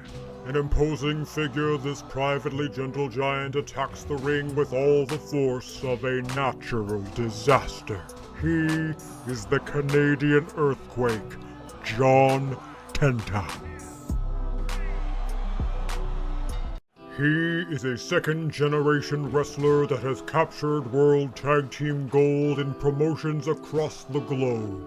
His powerful wrestling style is best showcased by his signature maneuver, the Bulldog Bomb. He is the Canadian Bulldog, Davey Boy Smith Jr.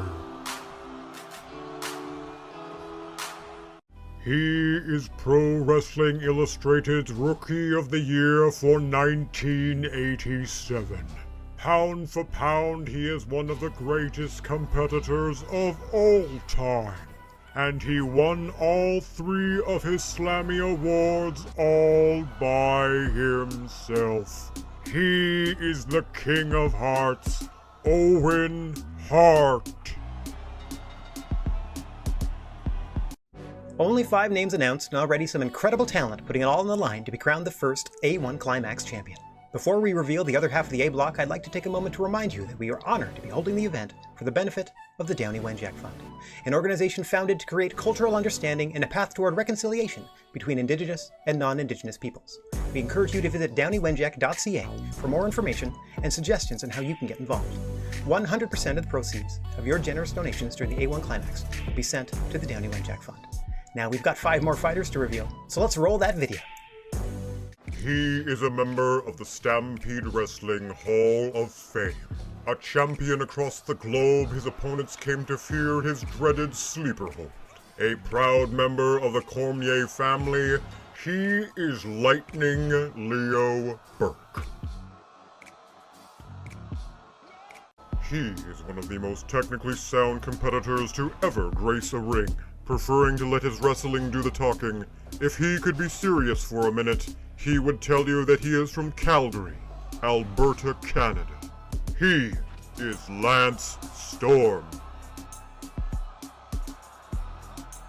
He is a former Universal Champion. This 20-year veteran of the ring challenges his opponents with a smash-mouth wrestling style that leads to a pop-up powerbomb. He is the prize fighter, Kevin Owens. A member of several wrestling halls of fame, he terrorized wrestlers and fans alike for more than 5 decades, with bloody and violent battles that left both he and his competition permanently scarred. He is the madman from the Sudan, Abdullah the Butcher. He is one of the biggest wrestling stars in the world today. He is the only Canadian to ever hold the IWGP Heavyweight Championship. His international performances have earned him the nickname the Best Bout Machine. He is the Cleaner, Kenny Omega. What a collection of talent the A Block turned out to be, and we've got 10 more wrestlers to reveal in the coming weeks when the stars of the past and present align to compete in the A1 Climax tournament. We do hope you'll be able to join us July the 1st at 12 p.m. Eastern on twitch.tv/radgnarly42 as we present the inaugural A1 Climax for the benefit of the Downey Wenjack Fund. We'll be back soon with those B Block reveals, so for all of us at the GWA, this is Rad Gnarly saying so long, everybody! All right, there we go. Let's see if I can get myself back on screen here. Boom, there I am. Everybody can hear me and all that fun stuff. So that was our reveal video for the A Block. I will be working diligently over the weekend to produce the video that then shows us the members of the B Block. Should be a pretty good event. I originally committed myself to I'll just do 50 of the 91 required matches in the tournament, but that is very much cheating the audience. So I am determined, for better or for worse, to call the entire A1 Climax starting at noon on July the 1st. That's right, Canada Day. Join us if you can. Donate if you're able. We'd be happy to see you. All right. All of that was successful in vamping my way to the fact that I don't have to do a third show. I mean, I don't have to. I don't have time to do a third show. Let me check my... That's all good. I made merchandise. That'll keep. I don't know if it's... How much is this for? $5,000 for one of these versus branded snacks that are $2,000 and only last a month. I'd rather go back to the 3,000 seater and make towels and leave the goods and see what happens. That's going to be my strategy when I actually book the event. I know we got a new signee. I wrote down our friends. We got friends in, right? I wrote down that we signed to do our newest roster member, Dragon Rojo Jr. We have to find them an opponent, and we're going to pick from our remaining healthy talent to put on a good 4 or 5 match card, depending on the numbers. And yeah, that's what we'll get to next week, because for this week, boink, I can get out of studio mode, doink, and I can hit this cam button, get my big dumb face on screen once again, like you didn't just see it for 5 minutes in a row, or, you know, I don't want to tell tales out of school, but that might have been me also doing the voiceover during those reveals. Anyway, I'd like to thank everybody for watching, for tuning in to the GWA. This is by far my favorite stream of the week. Don't tell the other video games I play, but this is my favorite stream of the week. No matter where, when you happen to be, though, wishing everybody out there chill vibes. And I'm going to say just high fives, not even non-contact. People are getting their vaccines, people are being safe. If you can socially distance yourself, a high five and feel good about it, go for it. Also, if you find yourself in possession of a plethora of positive energy, go ahead and share that if you can spare it. What can it hurt? Don't forget about your old pal, though, the Silent G, Rad Gnarly, as I'm saying so long for now. Of course, we're going to be back Friday afternoon at 2 p.m. to finally put a little bow and possibly a tiny summer dress and maybe a teddy bear and certainly some candies or something for all the little sisters in BioShock 2. I think we're going to be spending our last couple of hours in that environment, at least in the BioShock 2 version of it. I don't know what awaits in BioShock Infinite. I've never even I've never even seen that game played at all. Like, I just sort of avoided it. Not purposely, not like maliciously or anything like that. It just sort of, out of sight, out of mind. I can say that about 99% of things that have ever drifted across my purview. Out of sight, out of mind. Anyhow. All that to say, Bioshock 2 at 2 in the afternoon, 2 p.m. Eastern, that is, right here. Tomorrow, and I don't know status of Funbag. Still up in the air. Could be on hiatus for a bit, for all I know. We're not upset about that at all.